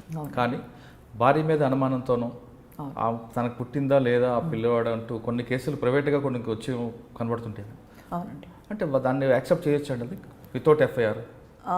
వితౌట్ FIR కష్టం అన్నట్లు చేయకూడదు. కానీ మనం ఉందా లేదా అని ప్రేమ ఫేసి చేసి, అంటే కొంచెం వాళ్ళు తెలిస్తే కేసు కట్టడానికి అది ఈజీగా ఉంటుందని ముందు కనుక్కుని వాళ్ళు తర్వాత కేసు పెట్టేవాళ్ళు, ప్రాపర్గా వచ్చేది. అంటే భార్య మీదే ఎక్కువ వచ్చేవండి, లేదంటే భర్త మీద కూడా అనుమానం ఉంటూ కొన్ని కేసులు వచ్చాయని అంటున్నారు? అంటే భర్త ఎప్పుడు కూడా డినయల్ ఉంటుందండి, నేను ఫాదర్ కాదు అని, ఆవిడ గారేమో ఫాదర్ అవును అనేసి. అట్లా ఆ రకంగా DNA కంటే మనం ఏం చేసేవాళ్ళంటే వేరే దగ్గర బ్లడ్ కలెక్షన్ అయ్యేదండి. ఇటువంటి డిస్ప్యూటెడ్ పేరెంట్కి ముందు మనకి ఫుల్ ఎస్టాబ్లిష్ అవ్వని అప్పుడు ఏం చేసేవాళ్ళు అంటే సబ్జెక్ట్స్ అక్కడ కలెక్ట్ చేసేవాళ్ళు. ఏరియా హాస్పిటల్ అక్కడ పెద్ద ఫెసిలిటీ ఉండేది కాదు. వాళ్ళు ఏం చేశారంటే ఉన్న ప్రిజర్వేటివ్ ఏదో వేసి పంపించేవాళ్ళు, మన దగ్గర వచ్చి ఇక్కడ చెడిపోయేది ప్రాపర్గా కలెక్షన్ లేకపోతే. దానికి వేరే ప్రత్యేకమైన ప్రిజర్వేటివ్స్ అవి వాడాలి, ఎందుకంటే మిగతా ఇంటర్ఫియర్ అవుతాయి అనేసి. సో ఆ కేసులో ఏమైందంటే వాళ్ళు వేరే ట్యూబ్ ప్రాపర్ లేబులింగ్ అవ్వకుండా ఫాదర్ మదర్ లేదా కన్నెవెన్స్ ఉందో మనకు తెలియదు, అది ఫాదర్ మదర్ చైల్డ్ 3 శాంపిల్స్. అయితే ఫాదర్ది కూడా లేబుల్ ఫాదరే మదర్ది వేసారు అనమాట. సో దాంతో ఏమైందంటే మ్యాచింగ్ మనకి అవుతుంది, ఎగ్జాక్ట్గా ఉండదు కదా, ఎగ్జాక్ట్ మ్యాచ్ అవుతుంది. తర్వాత మనం కనుక్కుంటే ఇటువంటి అట్లా అందుకే సబ్జెక్ట్స్ మేము మా దగ్గరికే రావాలి వేసుకోవటం, మేమే తర్వాత మనకి ఎస్టాబ్లిష్ అయ్యాక ఈ ప్రొసీజర్ పెట్టామండి. ఎందుకంటే ఇట్లాంటి శాంపుల్ అవకతవకలు అయ్యేటువంటి అవకాశం ఉంటుంది. బట్ కొన్ని కేసుల్లో డిఎన్ఏ టాలీ కాని కేసులు కూడా ఉంటుంటాయి. డిఎన్ఏ టాలీ అయిన తర్వాత కూడా ఆ కేసుల్లో కన్విక్షన్ పోయి అక్విటల్ అవుతుంటాయి. అంటే డిఎన్ఏ మన ఫుల్ ప్రూఫ్ కన్క్లూజివ్ అన్నీ చెప్తామండి, కానీ కోర్టు ఎట్లా చూస్తుందంటే ఇది కూడా ఒక టెక్నికల్ ఆస్పెక్ట్, ఒక కొరాబరేటివ్ ఎవిడెన్స్ అట్లానే చూస్తారు. కానీ ఎక్స్పర్ట్ ఎవిడెన్స్ అన్నీ బాగానే ఉంటుంది ఎవిడెన్స్ యాక్ట్, కానీ అక్కడికి వచ్చేసరికి వాళ్ళు ఏమంటారంటే ఇది కన్క్లూజివ్ ప్రూఫ్ అయినా కూడా మనకి అదేమంటారంటే కొరాబరేటివ్ ఎవిడెన్సేనండి, మనకి వేరే ఇతరత్ర సపోర్ట్ చేసే ఎవిడెన్సే, కానీ ప్రైమా ఫేసి దాన్ని బేస్ చేసుకుని కన్విక్షన్ కష్టం అనేది కోర్టు వాళ్ళ థియరీ, వాళ్ళది. కోర్టు చెప్పిందని మనం వాళ్ళ అడ్మిసిబిలిటీ క్రైటీరియా వాళ్ళకి ఉంటాయి. అది ఇంకోటి మేడం, ఏ బి ఇద్దరు వ్యక్తులు ఉన్నారు. అవునండి. ఏ సొంత అక్క కూతుర్ని రేప్ చేస్తాడు. ఓకే. రేప్ చేసిన తర్వాత డిఎన్ఏ టెస్ట్ పంపుతారు. ఓకే. డిఎన్ఏ టెస్ట్లో టాలీ అవుతుంది. టాలీ అవ్వదండి. టాలీ అవ్వడం అంటే ఇప్పుడు ఈ బ్లడ్ గ్రూప్ ఒకటి మ్యాచ్ అవుతుంది. బ్లడ్ గ్రూప్ కాదు, ఇప్పుడు రేప్ చేస్తే కనుక డాక్టర్ ఎగ్జామిన్ చేసిన తర్వాత వెజైనల్ స్వాబ్లో 2 ఫ్లూయిడ్స్ ఉండేటువంటి అవకాశం, నిజంగా ఆ ఫాల్స్ కేసు కాకుండా నిజమైన కేసు అయితే కనుక 2 రకాల ఫ్లూయిడ్స్ ఉంటాయి. ఒకటేంటి ఆవిడ తాలూకు వెజైనల్ ఫ్లూయిడ్స్, 2 ఎవరైతే రేప్ చేశాడు అని చెప్పబడుతున్నాడో అతని తాలూకు ఫ్లూయిడ్స్ ఉంటాయి. అది మనం టెస్ట్ చేసినప్పుడు ఆ రెండింటిని డిఫరెన్షియేట్ చేసేసి సెగ్రిగేట్ చేసి ఆ వైది వేరేగా డిఎన్ఏ, ఈ డిఎన్ఏ వేరేగా తీస్తాం. ఈ డిఎన్ఏ తీసినప్పుడు ఈ మేల్ డిఎన్ఏ అతను ఎవరైతే అనుమానితుడు ఉంటాడో, సస్పెక్ట్ ఉంటాడో అతని డిఎన్ఏతో కనుక మ్యాచ్ అయింది అనుకోండి ఎగ్జాక్ట్గా 100%, ఇంకా వివాదాస్పదం. అది ఒకవేళ ఈ అమ్మాయి మ్యారీడ్ అనుకోండి, హస్బెండ్ కూడా కన్సెన్సస్ ఉంటుంది కదా, అప్పుడు మనం ఏం చేస్తామంటే అతగాడిది ఎలిమినేట్ శాంపుల్ అని తీసుకుంటాం. అతగాడిది లేదనుకోండి, లేదా అతగాడిని ఉన్నా కూడా ఇది అదనంగా వచ్చిందనుకోండి, అప్పుడు ఇతని ఇన్వాల్వ్మెంట్. కానీ ఒక కేసులో నేను చెప్తున్న పర్టికులర్గా ఒక కేసులో ఆ అమ్మాయికి సొంత అక్క కూతురు అవుతుంది. అవునండి. అక్యూజ్డ్కి. అయితే అమ్మాయికి ఆరోగ్యం బాగాలేదని ఇతను బ్లడ్ కూడా ఇచ్చాడు. ఓకే. ఇచ్చిన తర్వాత రేప్ అటెంప్ట్ జరుగుతుంది. ఓకే. తర్వాత అప్పుడు డిఎన్ఏ మ్యాచ్ అవుతుంది అవదంటారు. డిఎన్ఏ అంటే ఇక్కడ అదే మీకు చెప్తున్నాను నేను, అంటే బ్లడ్ ఇతను ఆల్రెడీ అమ్మాయికి ఇచ్చాడు, ఈ బ్లడ్ అతను వెళ్ళి అదే చెప్తున్నాను. ఇప్పుడు ట్రాన్స్ఫ్యూజ్ అయినటువంటి కేసుల్లోనండి, అందుకనే విధిగా మనం ఆ ఫామ్లో 3 ఉంటాయి. ఒకటి కన్సెంట్ ఫాము, ఒకటి ఐడెంటిటీ పర్పస్ ఆ ఫాము, ఇంకోటి ట్రాన్స్ఫ్యూజ్ అయ్యాడా లేదా అని. ఏంటంటే బ్లడ్ పోతే కనుక మన ట్రాన్స్ఫ్యూషన్ అవుతుంది. అయితే బ్లడ్లో మనం తీసుకునే పార్ట్ ఏంటంటే వైట్ బ్లడ్ సెల్స్లోనే మనకి న్యూక్లియస్ ఉంటుంది, రెడ్లో ఉండదు, రెడ్ ఆర్బీసీలో ఉండదు. మనం ట్రాన్స్ఫ్యూజ్ చేసినప్పుడు ఏమవుతుందంటే చాలా మటుకు 80% 120 days దాని లైఫ్ సైకిల్ ఆర్బీసీది. ఆ లోపల కనుక మనం బ్లడ్ డ్రా చేస్తే రిసిపియంట్ది డోనార్ బ్లడ్ డిఎన్ఏ ఉండేటువంటి అవకాశం ఎక్కువ ఉంది. అందుకనే మనం ఆ 120 days స్పెసిఫిక్గా అడుగుతాం, are you transfuse in the recent past అంటే అవును కాదు అన్నాడు అనుకోండి, అట్లయితే ఇంకా ఒక 3 months ఆగి రమ్మని మనం బ్లడ్ తీసుకుంటాం, బ్లడ్డే కనుక అయితే. లేదు అతను అబద్ధాలు చెప్తున్నాడు అనుకోండి, బ్లడ్ కాకుండా ఇంకా ఏదైనా మనం తీసుకోవచ్చు, హెయిర్ తీసుకోవచ్చు. ఇవాళ రేపు బకల్ స్వాబింగ్ అని చేస్తారండి, ఇట్లా అంగిట్లో పెట్టేసి, అది మోస్ట్ నాన్ ఇన్వేజివ్. కనీసం బ్లడ్ డ్రాయింగ్లో మన ఇన్వేషన్ ఉంది, దాంట్లో ఇన్వేషన్ అది ఇన్వేషన్ మోస్ట్ నాన్ ఇన్వేజివ్ అనమాట. అంటే ఇప్పుడు మీరు చెప్తున్నట్లుగా బ్లడ్ తీసుకోవడం కన్నా టూత్లో తీయడం సేఫ్, అది సేఫ్. మనకి వాళ్ళకు కూడా ఇన్వేషన్ చేయడం కూడా ఉండదండి, అది అక్కడికక్కడే సబ్జెక్ట్స్ వస్తారు కాబట్టి మనం తీసుకునే అవకాశం ఉంటుంది. అక్కడ పర్టికులర్ ఒక కేసులో జరిగింది కాబట్టి ఆ కేసు అర్థమైంది. నెక్స్ట్ మేడం అక్కడ మీరు ఎఫ్ఎస్ఎల్ ఉన్న టైంలో డిఫరెంట్ కేసులు వచ్చేవాడు. అవునండి. ఎఫ్ఎస్ఎల్ అనగానప్పుడు మొత్తం ఎక్కువగా ఢిల్లీ కాశ్మీర్ ఉండేది ఫస్ట్లో, తర్వాత హైదరాబాద్ అనేది బాగా note. Hyderabad number 1 A for APFSL, అప్పట్లో ఏపీఎఫ్ బాగా ఫేమస్ అయింది. ఫస్ట్ అనేవాళ్ళు. గాంధీ గారి పుణ్యమాన్ని ఎఫ్ఎస్ఎల్ ఇక్కడ దేశవ్యాప్తంగా అన్ని కేసులు కూడా ఇక్కడికి వచ్చాయి. ఆ విధంగా వచ్చిన కేసుల్లో ఎక్కువగా మీకు బాగా ఇంట్రెస్ట్ గుర్తుండిపోయిన కేసులు? అంటే అప్పుడు అంటే కేవలం డిఎన్ఏ కాకుండా బ్యాలిస్టిక్ వచ్చేవి, పాలిగ్రాఫ్ టెస్ట్ వచ్చేవి, అన్ని రకాల డిఫరెంట్ సబ్జెక్ట్స్ వచ్చాయి కదా. అన్నిట్లో మీరు చూసేవారు కాబట్టి మీకు బాగా గుర్తున్న కేసు. అప్పట్లో ఒక కేసు ఇదండి, ఏదంటే సైబర్లో వచ్చింది. అంటే ఆయన ఉన్నప్పుడే అనుకోండి అది కేసు, నేను బహుశా ఉన్నాను, నాకు అంత జ్ఞాపకం లేదు, కానీ అది చాలా ఫేమస్ అయింది. ఈ రిక్రూట్మెంట్ ఆఫ్ ఎస్ఐస్ కేసు అంటే అది చాలా పెద్ద కేసు, పక్క స్టేట్ నుంచి ఉన్న కేసు అది. దాంట్లో ఏమైందంటే ఒక మ్యానిపులేషన్ జరిగిందన్నటువంటిది ఒక వివాదం అందులో. అయితే ఆ ల్యాప్టాప్ అంతా కూడా మొత్తం క్లీన్ చేయించేశారు, ఆ పెద్ద మనుషుల పేర్లు ఎందుకు లేండి కానీ. ఆ రకంగా చేసి he thought I can successfully delete that అని అనుకున్నాడు. సో అప్పటికప్పుడు వాళ్ళు మన దగ్గర కొత్తగా అప్పుడే సైబర్ ల్యాబ్ అది వస్తుంది, ఫస్ట్ ల్యాబ్. డిఎన్ఏ కూడా ఫస్ట్ మందే, ఇది కూడా మందే ఫస్ట్. సో అప్పుడే ఎస్టాబ్లిష్ అవుతున్నాం. అయితే ఆయన ఏం చేశారంటే ఆ కేసు తీసుకుని మొత్తానికి ఇందులో ఉన్నాయి మొత్తం అన్నమాట, ఏవేవైతే డిలీట్ చేశారో ఆ ఫైల్స్ అన్నీ తీసి ఇంట్రెస్టెడ్ క్యాండిడేట్కి వాళ్ళు ఏం చేశారంటే టిక్ మార్క్ చేసుకుని వాళ్ళకి అదనంగా చేశారు. కానీ గమ్మత్తుగా ఏమైందంటే ఆడ్ ఈవెన్ మార్క్స్ ఉంటాయి కదండి, ఆ టోటలింగ్లో పాస్ మార్క్ వేసేసుకున్నారు ఫస్ట్, దాని ప్రకారం దిద్దారనమాట అవన్నీ. బ్యాక్ క్యాలిక్యులేషన్ చేసి 2కి ఎంత వేయాలి, ఎట్లా వేస్తే ఆ పాస్ మార్క్ వస్తుంది, క్వాలిఫైడ్ మార్క్. ఆ రకంగా పెద్ద కేసు అది. సో మొత్తానికి అది మనం డేటా అంతా అనాలిసిస్ చేసి, అంటే నేను లేననుకోండి ఆ పర్టికులర్ సెక్షన్ వాళ్ళు, నా హయాంలోనే అయింది అది కూడా. సో ఆ కేసు చాలా ఇంట్రెస్టింగ్ కేసు అన్నమాట. మొత్తం పెద్ద పెద్ద వాళ్ళంతా కూడా అందులో ఇన్వాల్వ్మెంట్. మీరు ఏ సెక్షన్ చూసారండి? నేను ఎక్కువ బయాలజీలోనే ఉన్నాను. అందులో కూడా నేను మీకు చెప్పినట్టుగా కొద్ది కాలమే ఉన్నాను. తర్వాత మళ్ళీ నన్ను ఇక్కడ అకాడమీ పంపించేశారు కదా. అకాడమీ అప్పట్లో ఎఫ్ఎస్ఎల్లో మీరు మళ్ళీ అకాడమీకి వచ్చానండి. చాలా 12 ఏళ్ళు పనిచేశాను అకాడమీలో. ఎందుకంటే డెప్యూటీ డైరెక్టర్ అక్కడ ఈక్వల్ పోస్ట్ ఏంటంటే డైరెక్టర్ పోస్ట్ ఇక్కడ ఈక్వల్. అయితే గాంధీ గారు వచ్చాక దాన్ని కొంచెం అప్గ్రేడ్ చేశారు, దీన్ని చేయలే. అందుకని ఇలాగే డెప్యూటీ డైరెక్టర్గా ఉండిపోయింది. ఒరిజినల్గా డెప్యూటీ డైరెక్టర్ పోస్ట్ వచ్చినప్పుడు అది ఈక్వల్ టు డైరెక్టర్. 2 డైరెక్టర్లు ఉండలేరు కాబట్టి ఇద్దరు, దీన్ని డెప్యూటీ డైరెక్టర్గానే ఉండిపోయింది. అంటే మీరు అక్కడ నుండి ఎఫ్ఎస్ఎల్ నుండి డైరెక్టర్గా వచ్చారు? డైరెక్టర్ కాదు, FSL director, deputy director equal అన్నమాట పోస్ట్. అంటే అప్పాలో మీరు డెప్యూటీ డైరెక్టర్. అప్పాలో మీరు 12 సంవత్సరాలు పనిచేస్తున్నారు చెప్తున్నారు. అంటే అక్కడ అప్పుడున్న డిఎస్పీకి కానీ ఎస్పీ ఎస్ఎల్కి ఏ మాడ్యూల్స్ నేర్పేవారండి? ఫీల్డ్లోకి వెళ్ళి నేర్చుకోవడం నేర్పారా, లేదంటే ఓన్లీ క్లాస్ రూమ్స్ వరకు? అప్పుడు ఏం చేసామంటే మొత్తం revamping of the course material అన్నీ చేసామండి. ఇది కొంచెం అదే బిలీఫ్కి కొంచెం అందకుండా ఉంటుంది, కానీ ఒక 100 లెసన్ ప్లాన్స్ అండి. మొత్తం సిలబస్ తీసుకుని 100 లెసన్ ప్లాన్స్ అని మేము తయారు చేసాం. రతన్ గారు అనుకుంటారు డైరెక్ట్? రతన్ గారు కాదనుకుంటానండి, మహంతి గారు, సాంబశివరావు గారు అనుకుంటాను. రతన్ గారి కూడా పనిచేశాను నేను. రతన్ గారు, మహంతి గారు, తర్వాత సాంబశివరావు గారు, గోపీనాథ్ రెడ్డి గారు.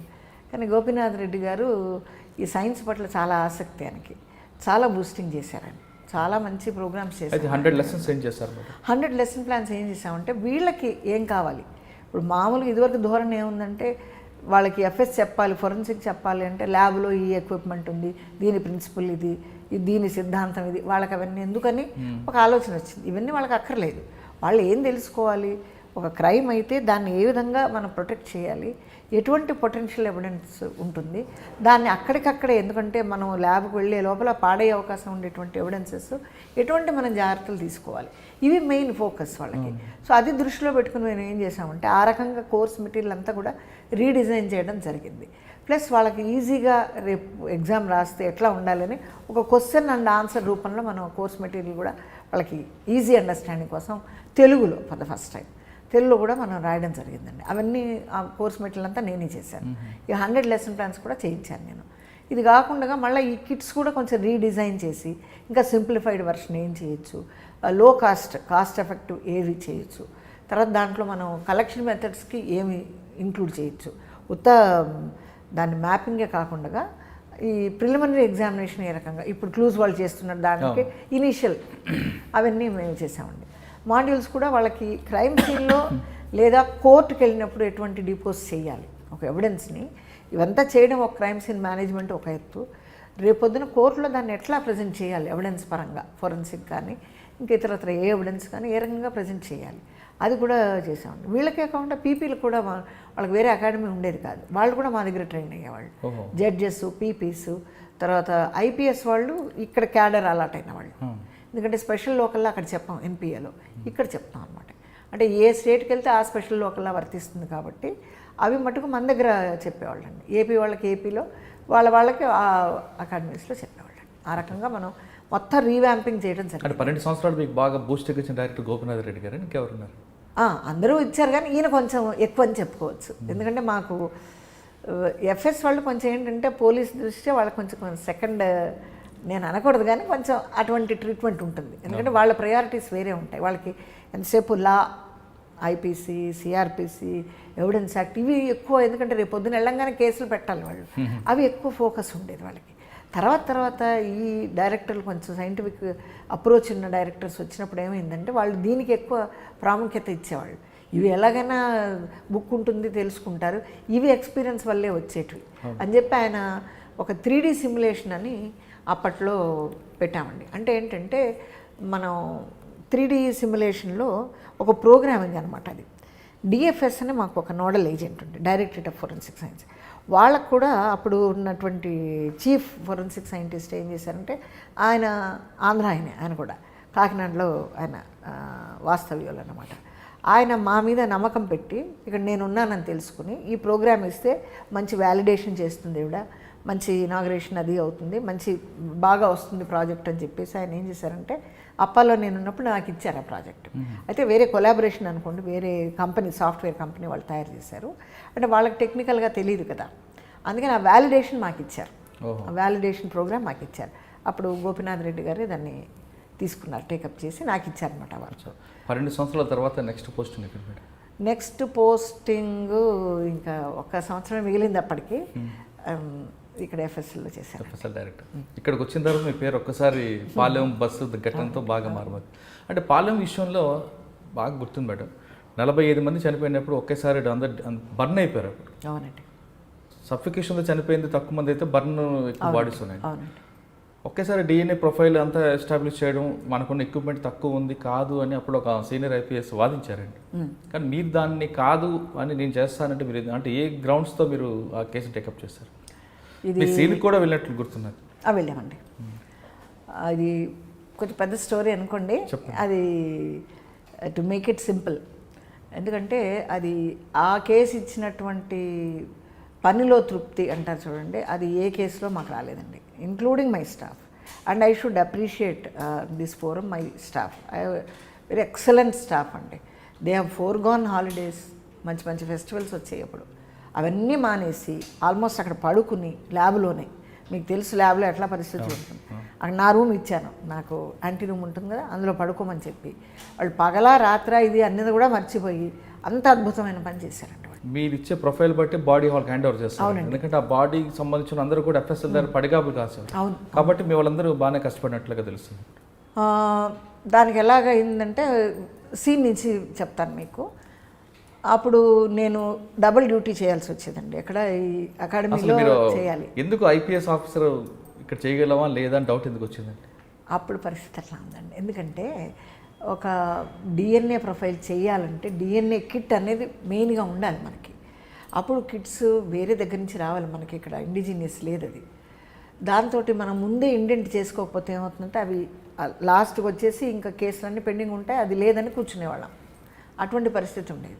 దాన్ని ప్రాపర్గా ప్లానింగ్ చేసి ఇన్ని కేసులు ఉన్నాయి కాబట్టి, పైగా దాని షెల్ఫ్ లైఫ్ కూడా కొంత పీరియడ్ ఉంటుంది, అది ఎక్కువ లాంగివిటీ ఉన్నది మనం చూస్ చేసుకుని స్టాగర్ చేసి తీసుకోవాలి, ఇండెంట్ చేసి అట్లా తీసుకోవాలి కొంచెం ప్లాన్డ్గా.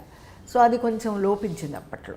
దాంతో ఏమైంది, అన్ని కేసెస్ అంతా పెండింగ్. డిఎన్ఏ అనగానే 4 ఏళ్ళు పడుతుంది, లేదు 5 ఏళ్ళు పడుతుంది, ఎఫ్ఎస్ఎల్లా గోడ కొట్టిన సున్నా దాని అక్కడి నుంచి రిపోర్ట్స్ రావు, ఇటువంటి ఒక ఇమేజ్ అక్కడ క్రియేట్ అయింది.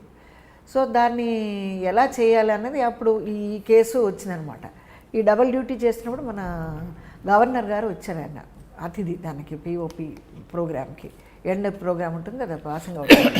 సో దాంట్లో రిసెప్షన్లో వేశారు నాకు, అక్కడ డిప్యూటీ డైరెక్టర్గా డ్యూటీ ఉంది కదా, అది చేస్తూ ఉన్నప్పుడు ఫోన్ స్విచ్ ఆఫ్లో పెట్టాలి, ఎందుకంటే అందరూ విఐపీస్ వస్తూ ఉంటారు, వాళ్ళని నేను తీసుకుని వెళ్ళాలి కాబట్టి.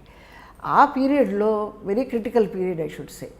I was continuously receiving phone call of which I'm not aware. అది ఎంత భయంకరమైందంటే అప్పుడు మాకు కౌముది గారు ఉన్నారు ఆయన. తర్వాత ఇప్పుడు ఈ బ్రేక్ఫాస్ట్ అవుతుంది కదండి, అప్పుడు ఆన్ చేసి చూసుకుంటే ఏముంది, ఈయన బోల్డ్ అని ఫోన్లు వచ్చేస్తున్నాయి నాకు. ఏం ప్రమాదాన్ని ఫోన్ చేస్తే ఆయన చెడామడ తిట్టి, చూడు ఇంత ప్రమాదం ఉంది ఇది, సో సమ్హౌ డూ ఇట్ అని అన్నారు ఆయన, కౌముది గారు. అయితే మాకప్పుడు బళ్ళు ఇళ్ళు అన్నీ ఎన్ని ఉన్నాయండి, ఏమీ లేవు అప్పుడు. మూలకొకళ్ళు సైంటిస్టులు. ఎందుకంటే నేను మళ్ళీ వెంటనే ఆయనతో ఫోన్ చేసి, ఎవరు ఎస్పీ గారు అప్పుడు నాగేంద్ర కుమార్ అని ఆయన ఎస్పీ గారు మన దేనికి మహబూబ్ నగర్, ఆయన ఫోన్ చేస్తే ఆయన అన్నారు, ఇదంటే ఇట్లా ప్రమాదం అయింది, మాకేమీ తెలియట్లేదు, అది మొత్తం శిథిలం అయిపోయింది బండి కూడా, అవన్నీ బాడీస్ చారైపోయినాయి, బండి కింద అట్లా సీట్లో ఇరుక్కుని పోయి ఇప్పుడు మేము we are extricating all the bodies with great difficulty. అంటే లోకల్గా మనకి వీళ్ళు ఉంటారు కదండి మొబైల్ యూనిట్స్, వాళ్ళు ఎలా వీడియోలు తీశారు, ఫోటోలు తీశారు, అవన్నీ వాళ్ళ తోచినంత వాళ్ళు చేస్తున్నారు. కానీ అక్కడ పరిస్థితి ఏంటంటే ఈ బాడీస్ బియాండ్ రికగ్నిషన్, అంత బొగ్గు కంటే అధ్వానంగా మాడిపోయాయి. అయితే ఈ లోపల ఈ కొంతమంది ఈ రిలేటివ్స్ ఏం చేశారంటే, వాళ్ళు మేము ఆ బాడీ మేము ఎలా ఐడెంటిఫై చేయలేకుండా పోతాం, మేము తీసుకెళ్ళిపోతాం అని ఒక పార్టీ వచ్చింది. వచ్చి వాళ్ళు తీసుకెళ్ళిపోయారు, thinking that it is their kith అని. సగం దూరం తెలిసాక వాళ్ళ మాటల్లో ఏమర్థమైందంటే, ఇది మన బాడీ కాదు, డెడ్ బాడీ, ఎవరిదో పట్టుకొచ్చేసాం మనం అనేసి. అప్పుడు ఆయన ఏమనుకున్నాడంటే, ఇన్వెస్టిగేషన్ కెన్ వెయిట్. ఇప్పుడు cause of death, cause of accident అవి కాదు మనకు priority. What is the top priority for us? Now we need to identify all the people now and hand over the body. That should be our first priority. అప్పుడు ఆయన realise అయ్యారు అది. అందుకని ఆయన ఇంకా తాత్సారం చేయకుండా, మాకన్నా మీకు బండ్లు రాకపోతే మేము బండ్లు పంపిస్తాను, బట్ ఎట్లాగైనా నాకు with in this time please send your team అని. అప్పుడు నేనేం చేయాలి, ఒక క్రైమ్ సీన్ మేనేజ్మెంట్లో ఎక్స్పీరియన్స్ ఉన్న అతన్ని చూడాలి, డిఎన్ఏ స్పెషలిస్ట్ని చూడాలి, ఎందుకంటే ఐడెంటిఫికేషన్ అంటున్నాడు కాబట్టి అతన్ని చూడాలి. తర్వాత మూడోది ఏంటంటే రీకన్స్ట్రక్షన్ బాగా చేయగలిగి ఉన్నవాడిని ఇట్లా టీం తయారు చేయాలి. నేను ఈ టీం తయారు చేసి వాళ్ళకి నేను మెసేజ్ ఇచ్చి వాళ్ళు వచ్చేసరికి కొంత తాత్సారం ఎట్టగానే జరిగింది. కానీ అక్కడ ప్రయారిటీ ఏంటంటే, బాడీ షిఫ్ట్ చేయడానికి లేదు, బాడీస్ అంతా మాడిపోయి ఉన్నాయి, ముట్టుకుంటే పొడి పొడి రాలిపోతున్నాయి. అప్పుడు ఏమన్నారంటే ఈ ఎస్పీ గారు, అలా కాదండి, మార్చరీ కథ పెట్టుకోవద్దు, మనము మేక్ షిఫ్ట్ మార్చరీస్, అక్కడ ఓపెన్ ప్లేస్ బాగా ఉంది ఎక్కడైతే యాక్సిడెంట్, అక్కడికి షిఫ్ట్ చేసామండి. బాడీస్ స్ట్రెచెస్ మీద ఏదో ఉన్న వనరులతోనే చేసిన తర్వాత ఇంకా మంచి అద్భుతం ఆ కేసులో ఏమైంది అంటే, టీమ్ వర్క్ అంటే I should definitely tell about that. ఈ ఫోరెన్సిక్ మెడిసిన్ వాళ్ళకి, సైన్స్ వాళ్ళకి కొంచెం ఇలా ఉందన్నమాట, వాళ్ళకి వీళ్ళకి ఎక్కువ పడదు. ఒక ఫోరెన్సిక్ కామన్ ఉన్నా కొంచెం పడదు వాళ్ళకి వీళ్ళకి, అంటే కొంచెం మిస్అండర్స్టాండింగ్ అది. కానీ అద్భుతంగా ఈ కేసులో ఏమైందంటే, ఒక దగ్గర నుంచి కాదండి, గద్వాల్ దగ్గర, అక్కడ గద్వాల్ నుంచి, కర్నూలు నుంచి, హైదరాబాద్ నుంచి, ఉస్మానియా, గాంధీ, ఇన్ని ప్లేసెస్ నుంచి అక్కడ పూలప్ చేశారు డాక్టర్స్ని. ఎందుకంటే ఏ పార్ట్ తీయడానికి మేము కంపిటెంట్ కాదు, ఆ బాడీస్ ముట్టుకుంటే అట్లా అయిపోతుంది, except few bodies where you could see somewhat flesh తప్పించి మిగతావన్నీ కూడా స్టేట్ ఆఫ్ అఫైర్స్లో ఉన్నాయి. అందుకని వాళ్ళు ఏమన్నారు, వీళ్ళందరినీ పిలిపించారు ఎక్స్పర్ట్స్ని, ఫోరెన్సిక్ మెడిసిన్ ఎక్స్పర్ట్స్.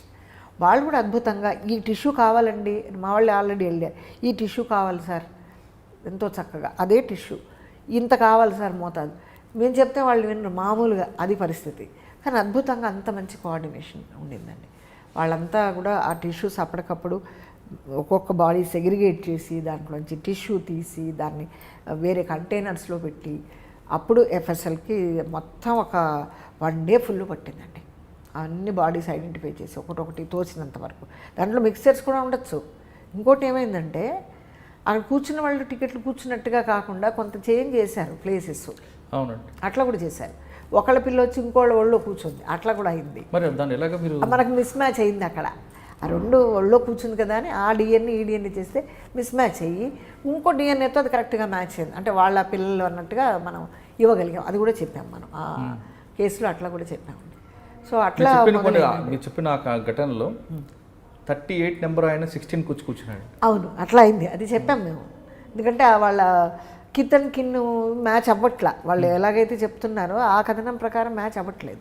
వేరే దాంతో ఎగ్జాక్ట్గా మ్యాచ్ అవుతుంది డిఎన్ఏ ప్రొఫైల్. డిఎన్ఏ గల్లంత అవ్వడానికి అవకాశం లేదు కదా. కూర్చున్న అటు వాళ్ళు ఇటు కూర్చోవచ్చు, కానీ డిఎన్ఏ అట్లా అవ్వడానికి అవకాశం లేదు. సో ఆ బేసిస్ మీద మనం అది కానీ కూడా అప్పుడు ఐపీఎస్ ఆఫీసర్ ఎందుకంటే అసలు అది ఇక్కడ మన వల్ల కాదు అని అదేనండి, అదే నేను మీకు చెప్పాను కదా, కిడ్స్ లేవు అప్పుడు.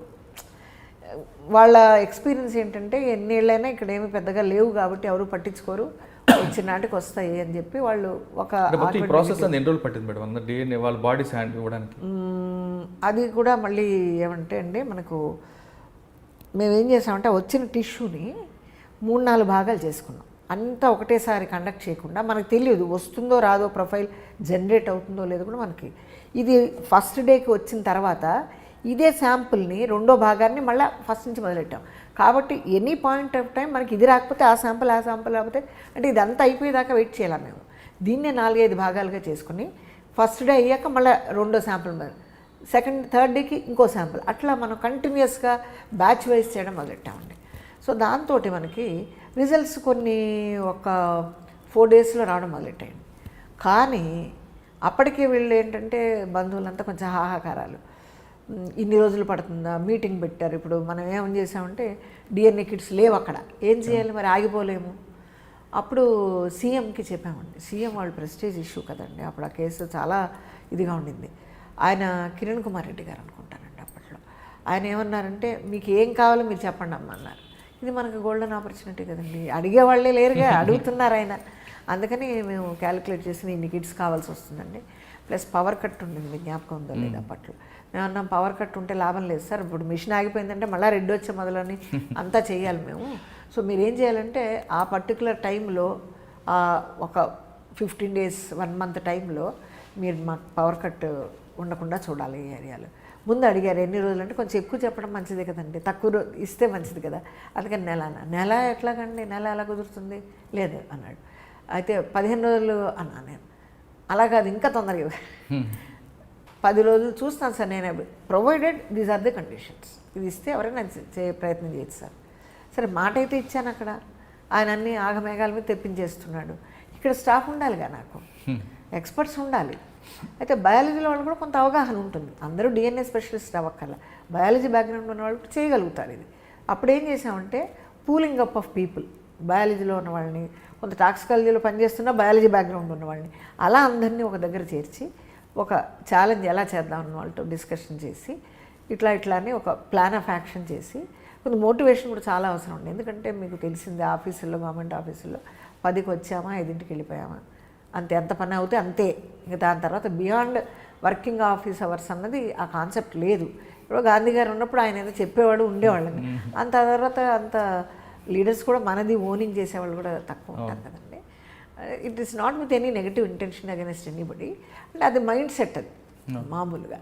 సో దీంట్లో మనం చెప్పాము, అయ్యా మరి ఫెస్టివల్స్ అది చూడండి, హ్యూమన్ ఎలిమెంట్స్, సెంటిమెంట్స్, ఎమోషన్స్ ఇంత ఉన్నాయి, and this we have to take as a challenge. ఎందుకంటే బయట అందరూ వీళ్ళు చేయలేరు, దద్దమ్మలనే ఒక నెగటివ్ ఇమేజ్ ఉంది మనకి, అది కాదు అనే ఆ ఇమేజ్ని పక్కకు పెట్టి వీళ్ళు చేయగలరు అనేటువంటి ఒకటి మనం చూపించాలి అని చెప్పి మోటివేట్ చేశానండి. Luckily people are motivated, everybody is motivated. ఆ హిడెన్ టాలెంట్స్ అన్నీ బయటకు వచ్చాయన్నమాట అప్పుడు. అట్లా మనం దాన్ని మోటివేట్ చేసుకుంటూ చేసి, ప్లస్ రీకన్స్ట్రక్షన్ కూడా ఎప్పుడూ చేయనంత విధంగా బాగా చేసామండి. మామూలుగా 3 hours of crimes in management అంట, రికార్డింగు, రికగ్నిషను, రీకన్స్ట్రక్షన్ అని. రీకన్స్ట్రక్షన్ లాస్ట్ అవర్ అన్నది అన్నిటికంటే లాస్ట్ ప్రయారిటీ మనం. కానీ అద్భుతంగా ఈ కేసులో మనం రీకన్స్ట్రక్షన్ కూడా చాలా బ్రహ్మాండంగా చేసాం. అసలు కాజ్ ఆఫ్ ఫైర్ దేని మేడం? కాజ్ ఆఫ్ ఫైర్ మనం ఏం చేసామంటే, అదే రోజు ఈ శాంపుల్స్ అవి పోస్ట్ మార్టం అయిన తర్వాత మా ఫోకస్ నెక్స్ట్ మారింది ఏంటంటే, what is the cause of death or what is the cause of incident in the first place, origin of fire. వాళ్ళు ఇనీషియల్గా ఏమనుకున్నారంటే, ఈ విధంగా ఇంత షార్టెడ్ అయిపోయింది కాబట్టి it must be some explosive అన్నది వాళ్ళ అభిప్రాయం ఫస్ట్లో. సో మా వాళ్ళు వెళ్ళంగానే ఒకటే చూశారు, the bus it is in it's entirety, ఎక్కడా కూడా షార్టరీ దూరంగా పడ్డే పీసులు అది లేదు. So that means we have to rule out the explosives. తర్వాత ఏమన్నారంటే, దాంట్లో ఇన్ఫ్లేమబుల్స్ తీసుకుపోతున్నారు, అలా కూడా ఉండొచ్చు కదా అట్లా అన్నారు. అది ఎందుకంటే రకరకాల హైపోథిసిస్ వస్తాయి మనకి. సో దాన్ని రూల్ అవుట్ చేయడానికి మేము అక్కడ ఉండేటువంటి మెటీరియల్ అంతా అప్హోల్స్ట్రీ కానీ అవన్నీ కలెక్ట్ చేయడం జరిగిందండి. దానికి ఇన్ఫ్లేమబుల్స్ ఉన్నాయా లేదని మనం జీసీఎంఎస్ అవి పెట్టి ఎక్విప్మెంట్ మన ఇన్స్ట్రుమెంటేషన్ అంతా చేసి రూల్ అవుట్ చేసాం. తర్వాత ఏమన్నారంటే ఈతగాడు తాగి తోలాడు అన్నది అదొక వాదన వచ్చింది. సో వాడి బ్లడ్ శాంపిల్స్ అవి కలెక్ట్ చేయించి మనం ఏమన్నా ఇన్ఫ్లుయెన్స్ ఆఫ్ ఆల్కహాల్, ఎందుకంటే ఇమీడియట్గా 48 అవర్స్లో అయితేనే మనం ఇవన్నీ చెప్పగలుగుతాం.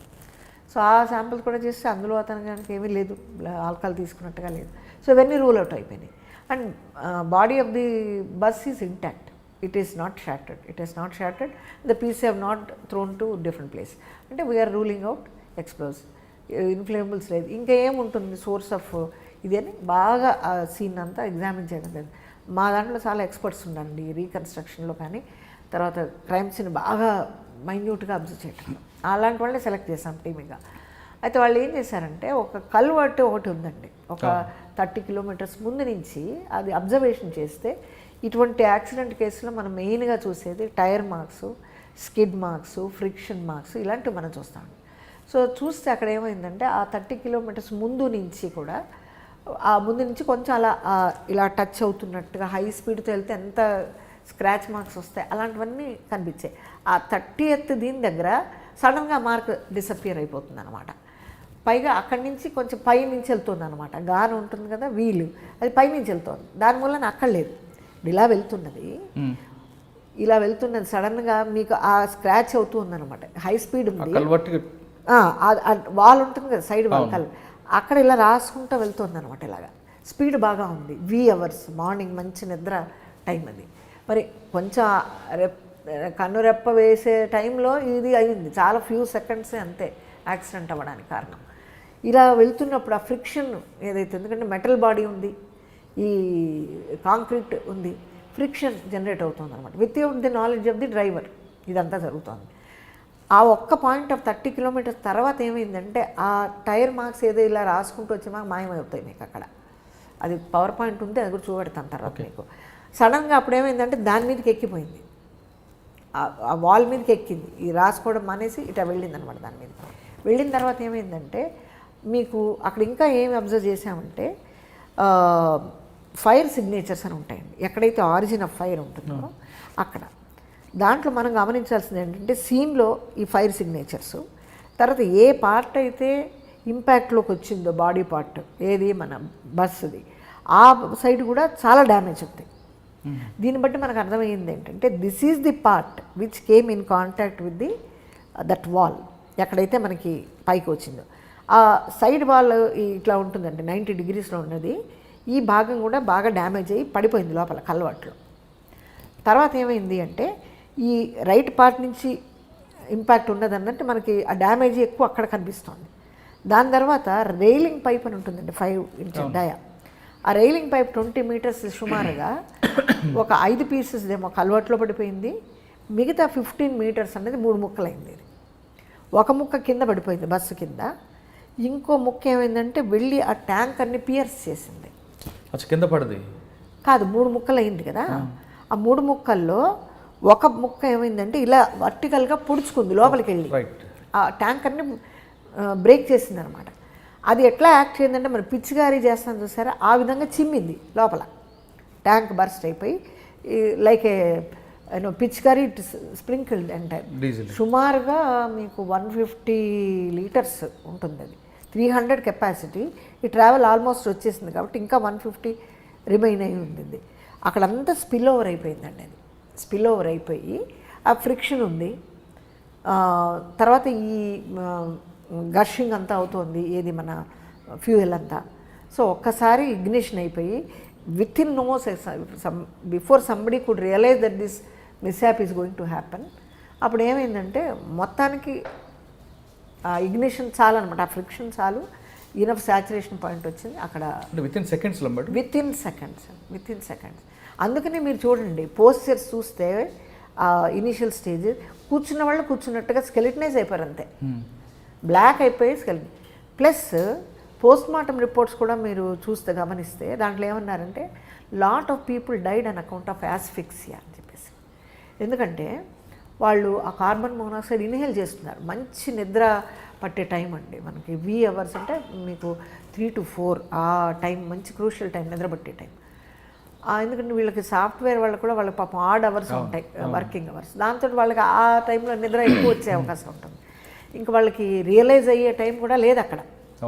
సో దానికి తోడుగా మనకు అప్హోల్స్ట్రీ కానీ ఆ కర్టన్స్ కానీ అన్నీ కూడా ఇన్ఫ్లేమబుల్స్ ఎక్కువ.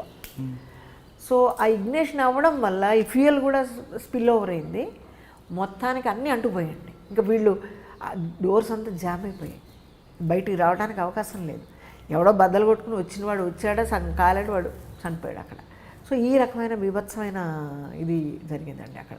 బట్ అంటే మీరు చెప్తున్న యాక్సిడెంట్ కల్వర్ట్ దగ్గర జరిగిన దగ్గర అవునండి. రోడ్ డిజైన్ ప్రాబ్లం అనుకోవచ్చా, లేదంటే డ్రైవర్ నిర్లక్ష్యం అనుకోవచ్చా? అంటే మన సామెత ఉంది కదండి, కర్ణుడి చావుకి చాలామంది కారణాలని. అలాగా చాలా కారణాలు ఉన్నాయండి. మీరు అన్నట్టు మెయిన్గా మనకి డిజైన్ ఆఫ్ ది రోడ్. ఎందుకంటే అది bottle neck kind of A culvert అది. అంటే ఇప్పుడు ఇలా వస్తుంటే మీకు దూరం నుంచి కనపడదు, అది కాకుండా కొంచెం ఇలా పొడుచుకుని వచ్చి ఉంటుంది అనమాట ముందుకి, కొంచెం రోడ్లోకి. అప్పటిదాకా వెనక్కి ఉంటుంది, సడన్గా మీకు ముందుకు వచ్చి ఉంటుంది, ఒక 6 అట్లా ఇది ముందుకు వచ్చి ఉంటుంది అనమాట మీటర్స్. దాని వల్ల ఏమవుతుందంటే దూరంగా వచ్చే డ్రైవర్కి అది కనపడదు. ఫస్ట్ స్పీడ్లో వస్తున్నాడు, మంచి నిద్ర టైంలో కొంచెం ఇలా రెప్ప ఇలా వేసినా కూడా 100% యాక్సిడెంట్ అయ్యేటువంటి ఛాన్స్ ప్రాబబిలిటీస్ అక్కడ ఉన్నాయి. అలాగే జరిగింది కూడా అది. దానికి ముందు చాలా బస్సులు పాస్ అయ్యాయి కదా మరి, వాళ్ళకి ఏమైనా జరిగింది అక్కడ? వాళ్ళకి ఏం అవ్వలేదండి. ఇది అతను నిద్రావస్థలో ఉండడం వల్ల ఆ రాపిడి గురి అయింది. ముందు నుంచి ఒక 30 మీటర్స్ నుంచి రాసుకుంటుంది బండి, గమనించలే అతను. అలా రాసుకుంటూ కల్వర్ట్ లోతు ఎక్కువ ఉందండి, అది లోతు ఉంది, అలా పడిపోయింది అందులోకి. ఆ డ్యామేజ్, ఆ వాల్ కూడా సపోర్టింగ్ వాల్ కూడా డ్యామేజ్ అయింది. పొడుగు అంతా నాకు 30 మీటర్స్ వరకు అయితే డ్యామేజ్ అయింది. డ్యామేజ్ అయింది. ముందు నుంచి ఈ రాపిడి అనేది కనబడుతుంది మీకు, ఆ మార్క్స్ వల్ల కనబడుతుంది. అంటే ఎక్కడైతే ఫ్లేమ్ స్టార్ట్ అయిందో అక్కడతో అక్కడ కూడా మనకు తెలుసు ఇక్కడ ఫ్లేమ్ స్టార్ట్ అయింది అన్నది. మనకు ఫ్లేమ్ సిగ్నేచర్స్ ఉంటాయి, ఆ నల్లగా మసి అది భారీ అది ఉంటుంది అక్కడ. దాన్ని బట్టి ఆ ఫైర్ సిగ్నేచర్స్ బట్టి ఫైర్ ఇక్కడ అయిందని మొదలైందని చెప్పచ్చు. దానికి తగ్గట్టుగా ఈ కరస్పాండ్ అవుతుంది అన్నమాట, body part of the vehicle which came in direct impact with that. అంటే ఫ్లేమ్ స్టార్ట్ అయిన తర్వాత బస్సు ఇంకా ముందుకు వచ్చిందండి, ఇంకా 160 కిలోమీటర్స్ ముందుకు వచ్చింది. 160 కాదు 60 అట్లా ముందుకు వెళ్ళింది. ఎందుకంటే స్పీడ్లో వెళ్తుంటుంది కదండి, వాడు రియలైజ్ అయినా బ్రేక్ వేసి ఆగాలంటే కూడా అంత టైం పడుతుంది, అంత స్పీడ్లో వెళ్తుంది. దాన్ని బట్టి మేము ఇంత స్పీడ్ సుమారుగా అని కూడా చెప్పగలిగాం. స్కిడ్ మార్క్ అది మెజర్ చేసి సుమారుగా ఇంత స్పీడ్లో వెళ్తున్నాడు కాబట్టి ఇంత డ్రాగ్ అయింది. అంటే మీరు ఇచ్చిన రిపోర్ట్లో రోడ్ డిజైన్ ప్రాబ్లం ఉందంటూ ఏమైనా మీరు రిపోర్ట్ ఇచ్చారు? అట్లా ఇవ్వలేదు, కానీ మాది బేస్ చేసుకుని వాళ్ళు ఇంజనీర్స్ అది వేరే ఫారిన్ కంట్రీ నుంచి కూడా వచ్చారండి. వాళ్ళ డిపార్ట్మెంట్లో చెప్పారు మాది బేస్ చేసుకుని. అంటే ఈ సోర్స్ అని వాళ్ళు చెప్పకుండానే this is one of the reasons అని వాళ్ళు చెప్పారండి. ఎందుకంటే తర్వాత రైల్వేస్ వాళ్ళు అందరూ కండక్ట్ చేశారు. ఇది కంపెనీ వాళ్ళు కూడా వచ్చారు వాళ్ళు కూడా ఒప్పుకున్నారు. వాళ్ళు మా బండిలో డిజైన్ కూడా, ఎందుకంటే మొత్తం డ్యామ్ అయిపోయి ఏమంటే జామ్ అయిపోయాయి. జామ్ అయిపోవడం కాకుండా ఏ డోరు వాళ్ళు పెట్టలేదు సేఫ్టీ బయటికి రావడానికి, ఎమర్జెన్సీ ఎగ్జిట్ అంటారు కదా, అదే పని చేయలేదు, ఏమీ పని చేయలేదు. అది దానికి స్మోక్ అలా వచ్చి మొత్తం జామ్ అయిపోయి అవకాశం లేదు, ఎట్లా ఎస్కేప్ అవడానికి లేదు. జనరల్గా మేడం మీరు చెప్తున్న ఫ్లైమ్ కేసుల్లో సఫికేషన్ వల్ల ఎక్కువ చనిపోతుంటారా, లేదా బాడీ బర్న్ వల్ల ఎక్కువ చనిపోతారా? ఇలాంటి ఇష్యూస్ కాకుండా సింగిల్ ఇష్యూ కాకుండా జనరల్గా అయింది. ఇప్పుడు ఎక్కడ ఒక బిల్డింగ్లో ఫైర్ అయింది, సఫికేషన్ ఎక్కువ వస్తుంది కదా, పొగ ఎక్కువ రావడం వస్తుంది, అందువల్ల చనిపోతుంటారా, లేదా బాడీలో బర్నింగ్ సెషన్ వచ్చి చనిపోతుంటారు? బర్నింగ్ అంటే దాంట్లో కూడా డిగ్రీస్ ఉన్నాయండి, ఏ పార్ట్స్ ఉంటాయని ఉంటుంది. అంటే మొత్తం ఎంతలో బాడీ పార్ట్స్ వైటల్ ఉన్నవి ఎంత శాతం బర్న్ అయితే ఎంత డెత్కి అవకాశం ఉన్నదని. 60% అబోవ్ అయితే. అవును. కానీ మీరు అన్నట్టుగా most of the burning death is on account of asphyxia ఉంది, కార్బన్ మోనాక్సైడ్ అది వెయ్యి లోపల వాళ్ళకి బ్రెత్లెస్నెస్ అవుతుంది అనమాట. ఈ కేసులో కూడా అది చాలా మటుకు ఇదే అయింది. వాళ్ళు రియలైజ్ అవుతున్నారు, కొంతమంది అలా నిద్రలోనే పోయారు, కొంతమంది లేచే అవకాశం ఉన్నా కూడా ఎంత సఫకేషన్ అంటే వాళ్ళు ఆ పీల్చి కోమాలోకి వెళ్ళిపోయారు. మీకున్న ఎక్స్పీరియన్స్తో ఎక్కువ మాబ్ ఉన్న సినిమా హాల్లో అవ్వచ్చు, లేదంటే హాస్టల్స్లో కానీ బాగా కంజెస్టెడ్ అంటే ఎంట్రీ ఎగ్జిట్ లేనిది ఒకటే ఉంటుందండి, ఎగ్జిట్ లేకుండా ఎంట్రీ ఉన్న దగ్గర ఒకటే ఎంట్రీ ఉంటుంది. కొన్ని మన ఢిల్లీలో కానీ ఇక్కడ చూస్తుంటే హాస్టల్స్లో జరుగుతుంటాయండి. అలాంటి బాగా క్రౌడ్ ఉన్న ఏరియాలో మల్టిపుల్ కాంప్లెక్స్లో కానీ ఫైర్ యాక్సిడెంట్ అయితే మీరు చెప్తున్నట్లుగా కార్బన్ డైఆక్సైడ్ పోకుండా చనిపోతుంటారు. ఇక్కడ కూడా హైదరాబాద్లో కూడా పార్క్ హాస్పిటల్ అప్పుడు జరిగింది. అటువంటి ప్రమాదాల నుంచి మనం బయటపడాలంటే మెథడ్స్ ఏమున్నాయండి? మెథడ్స్ ఏంటంటే కొంచెం వెంటిలేషన్ అది వచ్చేట్టుగా పెట్టుకోవాలండి, ఎమర్జెన్సీ ఎగ్జిట్స్ పెట్టుకోవాలి, ఫైర్ అలార్మ్స్ పెట్టుకోవాలి. ఒక్క దగ్గర స్పార్క్ వస్తే ఫైర్ అలార్మ్స్ ఉంటే కనుక మనం అలర్ట్ అవుతాము. ప్లస్ దాంట్లో రాసి ఉంటాం మనం ప్రతి ఆఫీస్లో ఇవాళ రేపు ఏంటంటే ఫైర్ మిస్హ్యాప్ అయితే వాట్ ఆర్ ది ప్రికాషన్స్ అన్నది ఆల్రెడీ చాలా ఎస్ఓపీస్ ఉన్నాయి. మనకు ఆ ప్యానిక్లో ఏమవుతామంటే అవన్నీ పట్టించుకోము, తెలిసినా కూడా ఆ సొంత సమయస్ఫూర్తి రాదు మనకి. ఆ ప్యానిక్లో కావాలనే మనం అలా మెట్లు అది దిగేయడము, లేకపోతే ఎస్కలేటర్స్ వాడద్దంటది వాడడము, అలాంటివి చేస్తాం. దానివల్ల ఇంకా ఎక్కువ ప్రమాదాలు అయ్యే అవకాశాలు. ఇక నెక్స్ట్ మనం ఈ సంచేషన్ కేసు ఒకటి హిమాచల్ ప్రదేశ్లో. అవునండి, బియాస్ నది. అవునండి. ఇంజనీరింగ్ స్టూడెంట్స్ అక్కడ పడి చనిపోతారు బియాస్ నదిలో. ఆ బాడీస్కి హైదరాబాద్కి ఏంటి సంబంధం? ఎందుకంటే అక్కడ ఆల్రెడీ కాశ్మీర్లో ఒకటి ఉంది, ఢిల్లీలో చాలా ఉన్నాయి. అవునండి. అయితే ఇక్కడ ఎట్లా జరిగిందంటే హైదరాబాద్ బేస్డ్ అండి, కాలేజ్ హైదరాబాద్, వినోదయాత్ర కానీ వాళ్ళు వెళ్ళారు అక్కడికి. అయితే వాళ్ళు ఆ సిగ్నల్ అది వినపడక వాళ్ళు ఏదో ఫోటోలు తీసుకునే సరదాలో వాళ్ళు ఉండి ఆ సడన్ గషింగ్ ఆఫ్ వాటర్ అయిపోయి అది జరిగింది, మీకు తెలిసిందే అది. అయితే అక్కడ ఏమైందంటే ఈ గజ ఈతగాళ్ళని వాళ్ళందరినీ పెట్టారు, కానీ అప్పటికే లేట్ అయిపోయిందండి. ఆ వాటర్ ఎలాగంటే సునామీ టైప్లో వచ్చేసింది అది, ఇంకా ఆస్కారం లేదు. ఎంత ఈత వచ్చిన వాడైనా కొట్టుకోవాల్సింది, అంత వాటర్ అన్నమాట అది. అప్పుడు ఏం చేసామంటే ప్లాన్ ఆఫ్ యాక్షన్ ఏం చేయాలి అనేసి ఆ బాడీస్ చాలా రోజులు కానీ ఫిష్ అవుట్ అవ్వలేదు, ఓ రోజుకోటి వస్తుంది. అప్పటికే కొంచెం జలచరాలు తినేయటము, ఆ బాడీ రికగ్నైజ్ అయ్యే పరిస్థితుల్లో లేదు, ముట్టుకుంటే అవి ఎక్కడికక్కడ అలా నానిపోయి ఊడిపోతున్నాయి. అందుకు వాళ్ళు ఏం చేశారంటే డిఎన్ఏ ప్రొఫైలింగ్కి తీసుకున్నారు టిష్యూస్.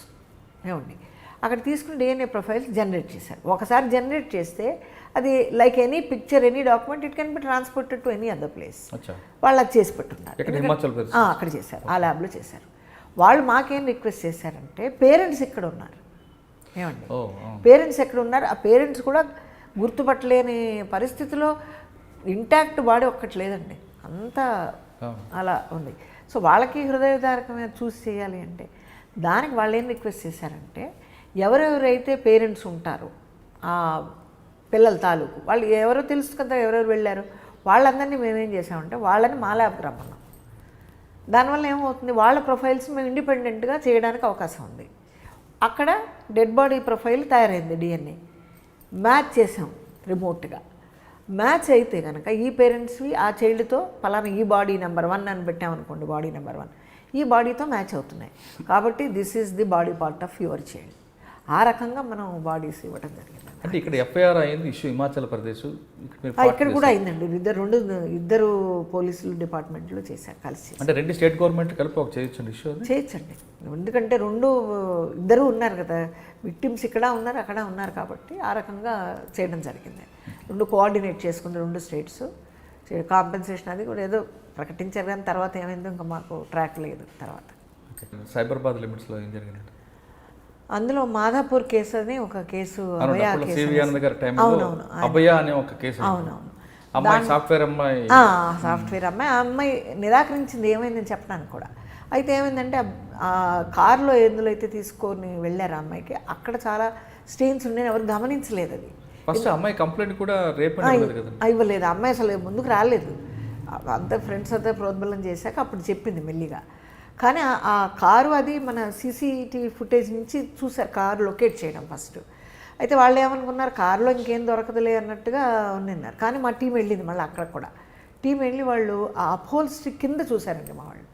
ఇప్పుడు మనకి ల్యూమినాల్ అని అట్లా కొంచెం మంచి రియేజెంట్స్ ఉన్నాయి అక్కడ, వేరే రకంగా గ్లో అయ్యేవేవి. సో అక్కడ వాళ్ళు లొకేట్ చేశారు ఆ స్టెయిన్స్. అదొక్కడే ఫస్ట్ క్లూ అనమాట మనకి, లీడింగ్ క్లూ.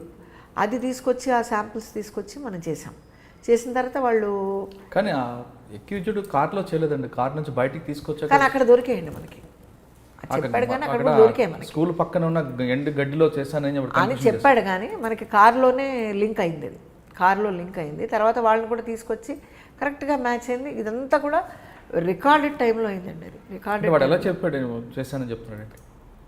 వాళ్ళు ఇప్పుడు ఏ క్రిమినల్ కూడా కరెక్ట్గా ఎలా చేసామని చెప్పడు కదండి. మనకు ఈ లింకింగ్ ద్వారా ఈ ఎవిడెన్సెస్ ఎక్కడెక్కడ దొరుకుతాయి, ఆ లింకింగ్ బట్టి మనం చెప్పాల్సి వస్తుంది.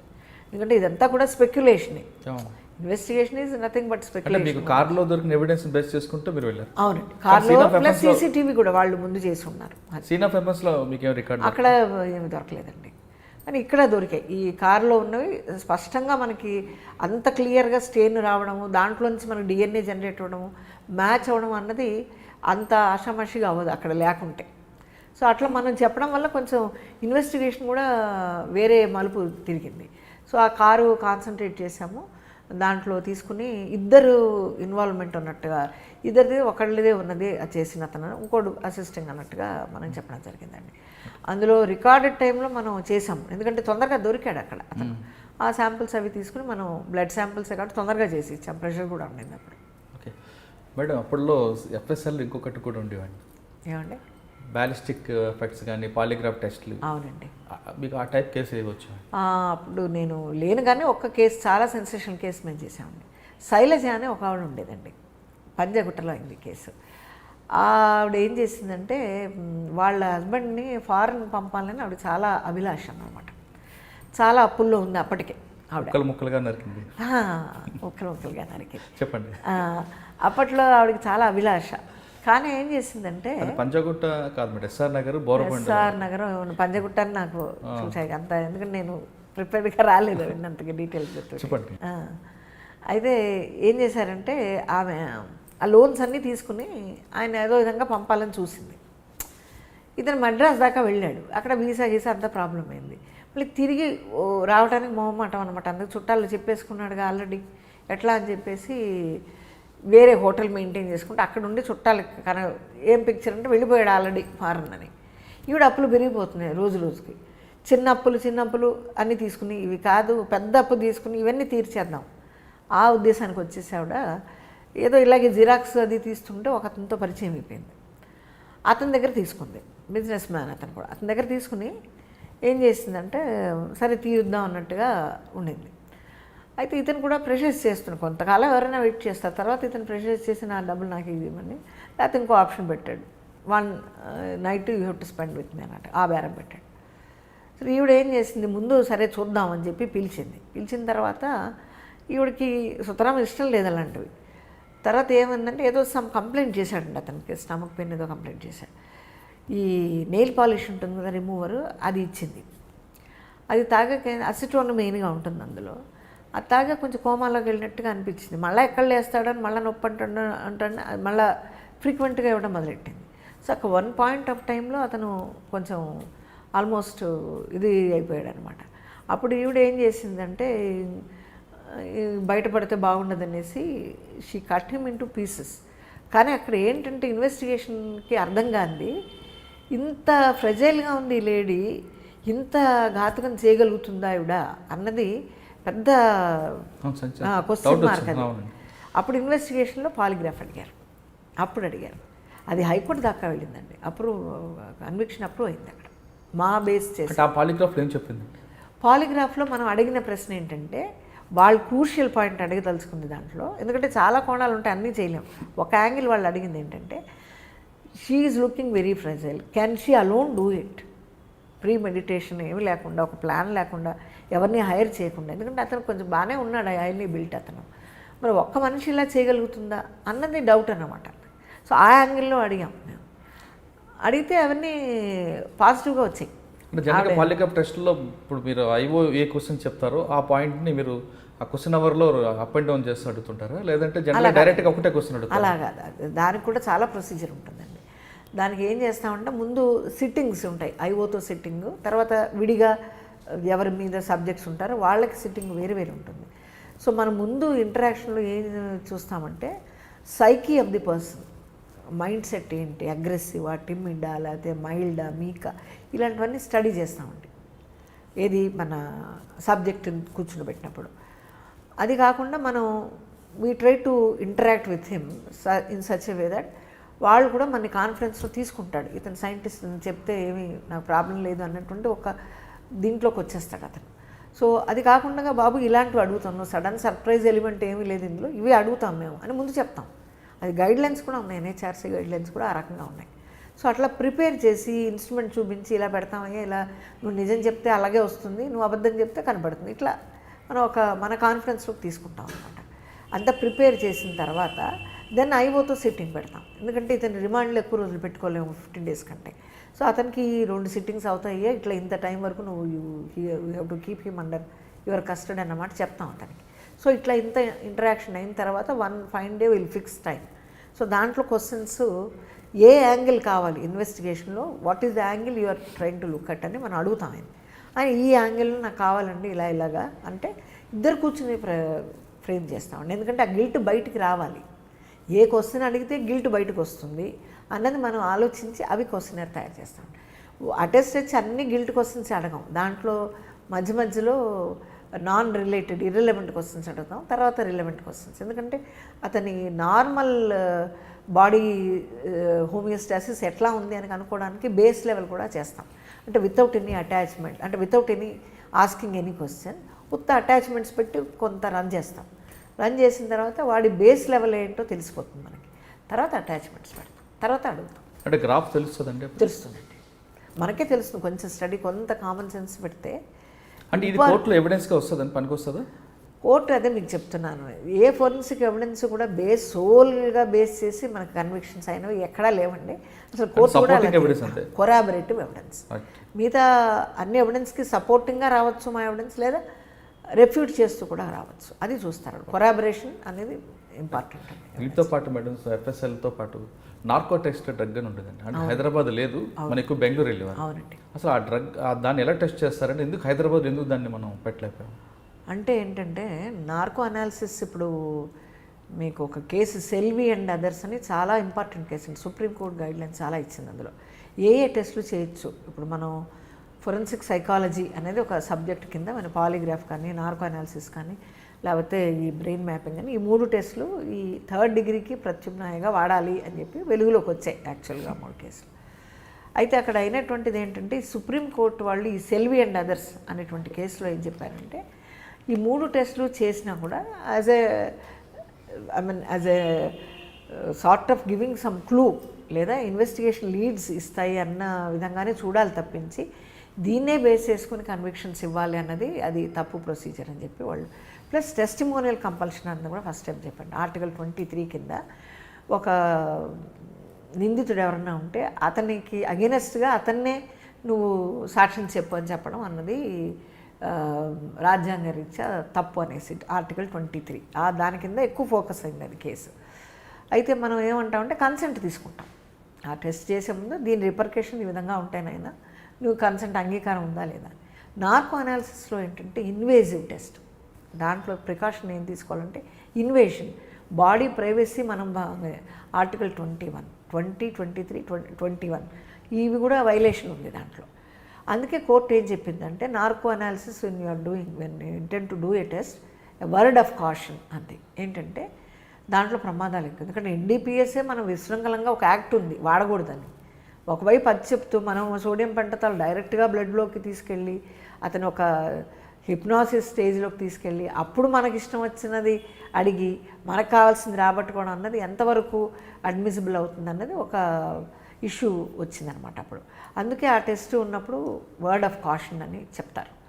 దాంట్లో ఏంటంటే మానిటరింగ్ 24 hours ఎంత సేపు అయితే మనం టెస్ట్ చేస్తుంటామో అనస్థెటిస్ట్ పక్కన పెట్టుకోవాలండి. ఎందుకంటే ఎక్కువ మోతాదులో ఈ సోడియం పెంటథాల్ అన్నది ఇస్తారు. సోడియం పెంటథాల్కి డిఫరెన్స్ ఏఎల్, ఇది పెంటథాల్ ఆల్డిహైడ్ అనమాట. సో దీంట్లో ఏం చేస్తారంటే చాలా తక్కువ మోతాదులో కరిగించి చాలా మన డ్రిప్ ఇస్తాను చూసారా ఆ మోతాదులో ఇస్తూ ఉండాలి. ప్లస్ మానిటరింగ్ ఉండాలి 24 hours మనకు అనస్థెటిస్ట్. ఫోరెన్సిక్ సెటప్లో అటువంటి అనస్థెటిస్ట్ని పెట్టుకోవడం అంటే కొద్దిగా వైట్ ఎలిఫెంట్ ఆయన మాకు. ఎందుకంటే ఆయన హెవీగా బయట చేస్తే చాలా వస్తాయి డబ్బులు. సో అందుకే గుజరాత్ ఒకటే అఫోర్డ్ చేయగలిగింది. ముందేమో బెంగళూరులో ఉండేది మాధవ్ ఆవిడ చేసేవారు. ఆ తర్వాత మన వాయా మేడం అని ఆవిడ గుజరాత్లో ఇప్పటికీ చేస్తున్నారు. కానీ గుజరాత్లో ఎక్కువగా యాక్సెప్టెన్స్ ఉందండి, కన్విన్సింగ్గా ఉంది వాళ్ళకి ప్రాసిక్యూషన్కి. మన దగ్గర అది ఆ కేసు అంటే మన అలా కాదు. మన కోర్ట్స్ ఏమంటాయంటే వాళ్ళు ఎక్కువగా నమ్మరు దీన్ని. అక్కడ పెద్ద యూనివర్సిటీ ఉంది, ప్లస్ వాళ్ళు చాలా కేసుల్లో చేసున్నారు, లీడ్స్ బాగా ఇచ్చున్నారు, అందుకని వాళ్ళకి అక్కడ ఎక్కువ బిలీఫ్ ఉంది. మన దగ్గర ఒక కేసులా లేదు, ఏపీలో కానీ తెలంగాణలో కానీ ఒక కేసులా లేదు దాని మీద. మనం ఎంతసేపు వాళ్ళ కేసులా రెఫర్ చేసుకోవాల్సింది తప్పించి మనకు అంటే మన దగ్గర అయోషమేరా కేసులో కూడా నార్కో టెస్ట్ చేశారండి, చేస్తున్నారు. కానీ దాంట్లో ఎక్కువగా లీడ్స్ రావాలిగా మనకి. ఒక వాల్యుబుల్ పాయింట్ మేడం, ఏ డ్రగ్ అయితే తీసుకుంటే క్రైమ్ అవుతుందని మనం చెప్తున్నాం, అదే డ్రగ్ మనుషులు పంపడం అనేది కూడా కరెక్ట్ కదా. అది అందుకనే మనకు ఇప్పుడు ఒక అక్యూజ్డ్ రిజెక్ట్ చేశారు అనుకోండి, సస్పెక్ట్, దాన్ని మనం ఆయన రిజెక్ట్ చేసినప్పుడు పెట్టడానికి లేదండి, కన్సెంట్ లేకుండా పెట్టడానికి లేదు. దీంట్లో 2 consent, medical consent, legal consent. Medical ఏంటంటే అతనికి ప్రమాదం ఉంది, ఆ మానిటర్ చేయకపోతే అనస్థిషియా ఎక్కువైపోయి అతను కోమాలకు వెళ్ళిపోవచ్చు. మోతాదు తగ్గిస్తే ట్రాన్స్లోకి వెళ్ళకపోవచ్చు, మనం అనుకున్న దీంట్లోకి లెవెల్లోకి అంటే ఆ టెస్ట్ అనేది కరెక్ట్ కాదంటారు మరి. అంటే వాళ్ళు ఏమన్నారంటే ఎథికల్గా అంత కరెక్ట్ కాదు అది, ఎందుకంటే మనం ఒకవైపు చెప్తున్నాము అది డ్రగ్ ప్రమాదం అనేసి, అది తీసుకుంటేనే మియర్ పొసెషనే మనం జైల్లో పెట్టేస్తున్నాము, small quantity for personal consumption అయినా కూడా. అటువంటి పరిస్థితుల్లో how can we justify somebody being intravenously injected and then you are making him into trance, మళ్ళీ నీకు అనుకూలంగా ప్రశ్నలు. ఇది కొత్త ప్రక్రియ ఏం కాదండి. ఇదివరకు ఎవరికన్నా సారాయి అలా డ్రింకింగ్ అలవాటు ఉంటే డ్రింకింగ్ ఇస్తే నిజం చెప్తాడని, same principle even in narco analysis. అక్కడ ఏంటంటే మైల్డ్ సిఎన్ఎస్ డిప్రెసెంట్, సిఎన్ఎస్ అంటే సెంట్రల్ నర్వస్ సిస్టమ్ డిప్రెసెంట్, ఇది ఎక్కువ మోతాదులో పనిచేస్తుంది. ఎక్కువ లీగల్గా ఏది కరెక్ట్ అంటారు? అంటే నార్కో ఏమో కరెక్ట్ కాదు మీరు అంటున్నారు. కరెక్ట్ కాదంటం లేదండి, కానీ పాలిగ్రాఫీ టెస్ట్ అండి కరెక్ట్ రాంగ్ అనేది కాదు నేను అన్నాం. దాంట్లో లీడ్ వచ్చింది అనుకోండి, ఇప్పుడు తేల్గి స్కామ్లో చేశారు కదా, నార్కో అనాలిసిస్ చేశారు కదా, అది వైరల్ అయింది, ఆ సీడీ కూడా పెట్టారు మన మీడియాలో. వాళ్ళు ఏం చేస్తారంటే మీరు గమనించే ఉంటారు, కొంచెం ట్రాన్స్జెండర్ ఇలా కొడతారు, చిన్న దెబ్బ వేసి అడుగుతూ ఉంటారు ప్రశ్నలు. అయితే మనం ఏంటంటే somebody who can meditate and who can pool the instruments కూడా ఉన్నాయి, పాలిగ్రాఫ్ కూడా ఫూల్ చేయొచ్చు అలా అంటే. కానీ మనం ఒక్క ప్రశ్నతో ఆగం కదండి, ఆ కేసుకు సంబంధించిన ఆ పర్టికులర్ యాంగిల్కి సంబంధించిన చాలా ప్రశ్నలు అడుగుతారు. ఒక దగ్గర అబద్ధం చెప్పచ్చు, 2 చెప్పచ్చు, 3, 10 అట్లా 11 చెప్తే ఎక్కడైనా తడబాటు అన్నది వస్తుంది. హార్డ్ కోర్ క్రిమినల్స్ వాళ్ళని ఏం చేసినా మనం ఏం చేయలేము అనుకోండి. ఫస్ట్ టైమర్స్, ఎక్కువ గిల్ట్ ఫీల్ అయిన వాళ్ళు బాగా రెస్పాండ్ అవుతారు. అది దాంట్లో పాలిగ్రాఫీ. ఇంకా బ్రెయిన్ మ్యాప్ గురించి చెప్పండి మేడం. బ్రెయిన్ మ్యాపింగ్ అన్నది ఫేర్వెల్ అనేసి ఆయన చేశారండి ఫస్ట్. ఆయనే వచ్చి గాంధీ గారు తీసుకొచ్చారు ఆయన్ని. ఆయనే చెప్పాడు మేము ఇంకా ఇనీషియల్ స్టేజ్లో ఉన్నాం, అదంతా పక్కా సైన్స్ కాదు అన్నట్టుగా ఆయనే చెప్తున్నాడు. పెద్ద మనం it is only we can call it as a pseudo science అని చెప్పి. సో అందుకని ఆయన ఏం చేశారు, అంత రూమ్లన్నీ ఏర్పాటు చేసుకున్నాను దానికి ఎస్టాబ్లిష్. ఆయనే అలా అంటున్నప్పుడు మనం అది ఎందుకు చేయాలి అని స్టాప్ చేశాడు అప్పుడు. లేకపోతే అన్నింటిలో నెంబర్ 1 అంటాడు ఆయన, ముందే మనం అక్వైర్ చేయాలి అని. ఏపీ కాబట్టి ఏ ఫస్ట్ లెటర్ కాబట్టి మనం ఫస్ట్ ఉండాలి అనేసి, అందుకని మనం చేయలేదండి. అది 1.5 years మీరు చేసిన తర్వాత ఎఫ్ఎస్ఎల్లో నెక్స్ట్ ఎక్కడ వెళ్ళారు? అది అయిన తర్వాత ఒక్క నెల ఏమో ఖాళీగా ఉన్నానండి. అప్పుడు కూడా నాకు ఏం చేయాలి, అది యాక్టివ్గా పనిచేసి ఒక్కసారి ఏం లేదంటే కొంచెం అయిపోయిందండి. అంటే అక్కడ డిప్యూటీ డైరెక్టర్గా నాకు ఎందుకంటే ఇన్ఛార్జే కదా ఇది, అందుకని డిప్యూటీ డైరెక్టర్గా బ్యాక్ వెళ్ళిపోయి అప్పలా అక్కడ రిటైర్ అయిపోయాను నేను. దాని తర్వాత ఏమైందంటే ఈ ఎన్పిఏలో for the first time assistant director post, అంటే దీనికంటే తక్కువే అనుకోండి అసిస్టెంట్ డైరెక్టర్ అంటే, మనం as long as we are in the teaching subject, మనం ఒక్కళ్ళమే ఉన్నాం, హెడ్ ఉన్నాం. అసిస్టెంట్ డైరెక్టర్ అంటే ఏంటి, నన్ను డైరెక్టర్ అంటే ఉంది, ఏం పెద్ద డిఫరెన్స్ లేదు నాకు, టీచింగ్ కాబట్టి ఇంట్రెస్ట్ కాబట్టి. అయితే వాకిన్ ఇంటర్వ్యూ అన్నారు ఫస్ట్ టైం, అప్పుడు ఫస్ట్ లేడీ అక్కడ కూడా. అయితే వాకిన్ ఇంటర్వ్యూ అన్నారని నాకు ఇంకా టీచింగ్లో నాకేమున్నదండి, వాళ్ళు ఒకటే అడిగారు ఇంటర్వ్యూలో, అమ్మ నువ్వేదో గ్రాస్ రూట్ లెవెల్లో చెప్పడం ఆషామాషి ఇక్కడ కాదు, ఇక్కడ కొమ్మలు తిరిగిన మేధావులు వస్తారు, వాళ్ళు ముందే ఇవన్నీ తెలుసుకుని ఉంటారు, కొంత ప్రిలిమినరీ ఎక్స్పోజర్ ఉంటుంది, వాళ్ళు నిద్రలు పోతారు, ఇది చెప్పింది ఆయన. నిద్రలు పోతారు, వాళ్ళు అటెన్షన్ పే చేయరు. What are all the methods that you are going to adapt to make them attentive? Once they are attentive there is no problem, they can understand. But ఆ అటెంటివ్ స్టేజ్కి తేవడానికి నీ దగ్గర ఏమున్నాయి అని అడిగారు ఆయన ఇంటర్వ్యూలో. స్కిల్స్. నేను అన్నాను, సార్ నేను 30 ట్రైనింగ్ అడ్మినిస్ట్రేషన్ కోర్సుని మీరు కండక్ట్ చేసింది నేను అటెండ్ అయ్యాను సార్ ఇంతకుముందే. So I know all the techniques of adult teaching, నాకేమీ దాంట్లో ప్రాబ్లం లేదు సార్. బట్ మీరు గమనించాల్సింది ఒకటి ఉంది అందులో, ఫోరెన్సిక్ సైన్స్ అనేది వీళ్ళు లా చదువుకుంటారు, కాన్స్టిట్యూషన్ చదువుకుంటారు, ఇంకా మిగతావన్నీ కూడా చదువుకుంటారు, కరెక్షనల్వి కూడా చదువు ఉండొచ్చు. బట్ ఫోరెన్సిక్ అది చదవలేదు కదా వాళ్ళు, సిఆర్పిసి ఐపీసీ అవి చదువుకుంటారు. ఫోరెన్సిక్ అన్నది వాళ్ళకి స్పెషలైజేషన్ కదా, అది వాళ్ళు చదువుకుంటారు. నాకు ఎస్ఐఏ లెవెల్ ఎంతో నాలెడ్జ్ లెవెల్, నాకు ప్రొబేషనల్ నాలెడ్జ్ లెవెల్ కూడా అంతే ఉంటుంది sir. So absolutely I have no problem అని కొంచెం బోల్డ్గా చెప్పాను. ప్లస్ నావన్నీ టీచింగ్లో ఉన్నాయి, అవార్డ్స్ అవి ఉన్నాయి. బెస్ట్ టీచర్ది కూడా నాకు వేరే ఎన్జిఓ ఆర్గనైజేషన్ ఇచ్చారండి. ఎంహెచ్ఏ కూడా నాకు ఇచ్చింది ఒకటి. సో అవన్నీ బేస్ చేసుకుని ఇంటర్వ్యూ పర్ఫార్మెన్స్ బట్టి వాకిన్ ఇంటర్వ్యూ కాబట్టి వెంటనే ఇచ్చారండి. అక్కడ 3 ఏళ్ళు నేను కొనసాగానండి వితౌట్ అంటే ఏ బ్యాచ్లు చూసారండి మీరు? 67, 68, 69. అంటే ఇప్పుడు వాళ్ళు 69, 70. ఎన్పిఏలో వాళ్ళు ఒక డౌట్ రైజ్ చేసి చెప్తున్నారు, వాళ్ళ అటెన్షన్ డైవర్షన్ అవుతుంటుంది, నిద్రపోతారు. అవునండి. నిద్రపోయారా లేదంటే వాళ్ళందరూ మీ సబ్జెక్ట్కి ఇప్పుడు మాకు ఎలాగైతే అట్రాక్ట్ చేస్తారో వాళ్ళకి కూడా వాళ్ళు కూర్చున్నారండి? నిద్రపోతానండి. అంటే చాలామంది నిద్రపోకుండా చూడగలిగాం అని చెప్తాను. నిద్రపోకుండా పిఎం అని చెప్పినా నిద్రపోతారు వాళ్ళు. ఎందుకంటే అంత ఎగ్జర్షన్ వాళ్ళకి అలవాటు ఉండదు. అప్పుడు ప్రిపరేషన్లో ఉండుంటారు. ఇక్కడ మంచి ఫుడ్ ఉంటుంది, క్వాలిటీ ఫుడ్, తర్వాత మంచి ఎక్సర్సైజ్ ఉంటుంది. ఇండోర్కి వచ్చేసరికి అలసిపోతారండి వాళ్ళు. అలసిపోయి ఒకళ్ళిద్దరూ ఇక కంపల్సరీ వాళ్ళని ఇంకేదో పద్ధతుల్లో వాళ్ళని లేపు, ప్రశ్నలు అడుగు, లేకపోతే నీళ్ళు దాగి రండి అయినాను, లేకపోతే కొంచెం ఇంట్రెస్టింగ్గా ఏదో కేస్ స్టడీ చెప్పడము, లేకపోతే ప్రాక్టికల్ కాంపోనెంట్ ఎక్కువ ఉంటుందండి వాళ్ళకి. సిమ్యులేషన్ ఎక్సర్సైజ్ అని, స్కిల్ మాడ్యూల్స్ అని. రేపు పొద్దున వాళ్ళు స్టేషన్ హౌస్ ఆఫీసర్ అవుతే ఎలా చేయాలి, తర్ఫీదు ఎలా అవ్వాలి అన్నది, ఎందుకంటే వాళ్ళని సూపర్వైజ్ చేయాలి. వాళ్ళ వర్క్ ఏంటో వీళ్ళు మాస్టర్ చెబితే వాళ్ళు చేయలేరు. అంత లెవెల్ నుంచి మేము పోలీస్ స్టేషన్ క్రియేట్ చేస్తాం అక్కడ. పోలీస్ రికార్డ్స్ అన్నీ ఒరిజినల్వి, నాట్ డమ్మీస్. పోలీస్ రికార్డ్స్ పెడతాం అక్కడ. డైలీ వాళ్ళు రాయాలి, సిడి రాయాలి, జీడీ రాయాలి, ఏం చేశారో విజిట్ ప్లేసెస్ రాయాలి, దాన్ని డాక్యుమెంట్ జనరేట్ చేయాలి, మొత్తం కేస్ ఫైల్ తయారు చేయాలి వాళ్ళు. మూట్ కోర్టు ఉంటుంది. దాని తర్వాత యాక్చువల్గా బయట ఎట్లా అయితే కోర్టు జరుగుతుందో, ఒక సిట్టింగ్ జడ్జి వస్తారు, లేకపోతే రిటైర్డ్ జడ్జి వస్తారు, ఒక డిఫెన్స్ వస్తారు, రవీందర్ రెడ్డి గారని ఆయన పెట్టే తికమక్కకి తట్టుకోలేరు అనమాట. బాగా ప్రిపేర్ అయితే తప్పించి వాళ్ళకి అదో ఛాలెంజ్. మేము ముందే చెప్తాం, ఏ కేసు కన్విక్షనే అవ్వాలి, అక్విటల్ అవ్వకూడదు. మరి మీరు ఎలా చేస్తారు? వాళ్ళల్లో వాళ్ళే ముద్దాయి ఉంటారు, వాళ్ళే విక్టిమ్స్ ఉంటారు. అట్లా గ్రూప్ చేస్తాం అనమాట వాళ్ళందరినీ తర్ఫీదు ఇచ్చి. సో అది చాలా మంచి ఎక్సర్సైజ్ అండి. సిమ్యులేషన్ కానీ మాకు 48 పీరియడ్స్లో సెషన్స్లో చాలా మటుకు దీనికే కేటాయిస్తాం. మొత్తం 1 ఇయర్లో మా దగ్గర ఎక్కువ కాలం ఉంటారు వాళ్ళు మా ల్యాబ్లో. అది మీరు మీ దగ్గర తీసుకున్న 3 బ్యాచ్ల్లో అవునండి. ఎఫ్ఎస్ఎల్ మీద, సైన్స్ల మీద ఎక్కువ ఇంట్రెస్ట్ చూపించిన ఐపీఎస్ ఆఫీసర్ ఎవరు ఉన్నారండి? వాళ్ళు ఇప్పుడే మనం చెప్పలేమండి. వాళ్ళు ఎప్పుడు తెలుస్తుంది వాళ్ళు శ్రద్ధ పెట్టారని. అంటే మీకు ఒక ఐడియా వస్తుంది, మీ స్టూడెంట్ అయితే బాగా ఇంటరాక్టెడ్ అయ్యండి. అంటే మనకి ఎలా ఉంటుందంటే అండి, ఒక బ్యాచ్ కంటే ఇప్పుడు వచ్చిన వాళ్ళే మంచి కొంచెం బాగా వెల్ బిహేవ్డ్ అన్నట్టుగా అది ఎప్పుడు ప్రతి ఇన్స్టిట్యూషన్లో ఉంటుంది. అది జనరల్గా ఎక్కడైనా టీచర్కి ఈ స్టూడెంట్స్ కన్నా ఆ స్టూడెంట్స్ బాగున్నారు అన్న ఒక ఫీలింగ్ వస్తుంది. ఈ స్టూడెంట్స్ దగ్గర రాదనుకోండి, కానీ మీకు పర్టికులర్గా 2-3 ఐపీఎస్ గుర్తున్నారండి? అంటే first impression is best impression. First నేను ఎక్స్పోజ్ అయిన వాళ్ళు కొంచెం బాగా అటెంటివ్గా ఉండేవాళ్ళండి. వాళ్ళు కొంత పీరియడ్ ఆఫ్ టైం అయ్యాక ఏమవుతుందంటే వాళ్ళు కూడా కొంచెం స్లగ్గిష్నెస్. కరెక్టే. ఇప్పుడు వాళ్ళు ఎక్కడ పోస్టింగ్లో వాళ్ళ పేర్లుగానే గుర్తున్నాయంట.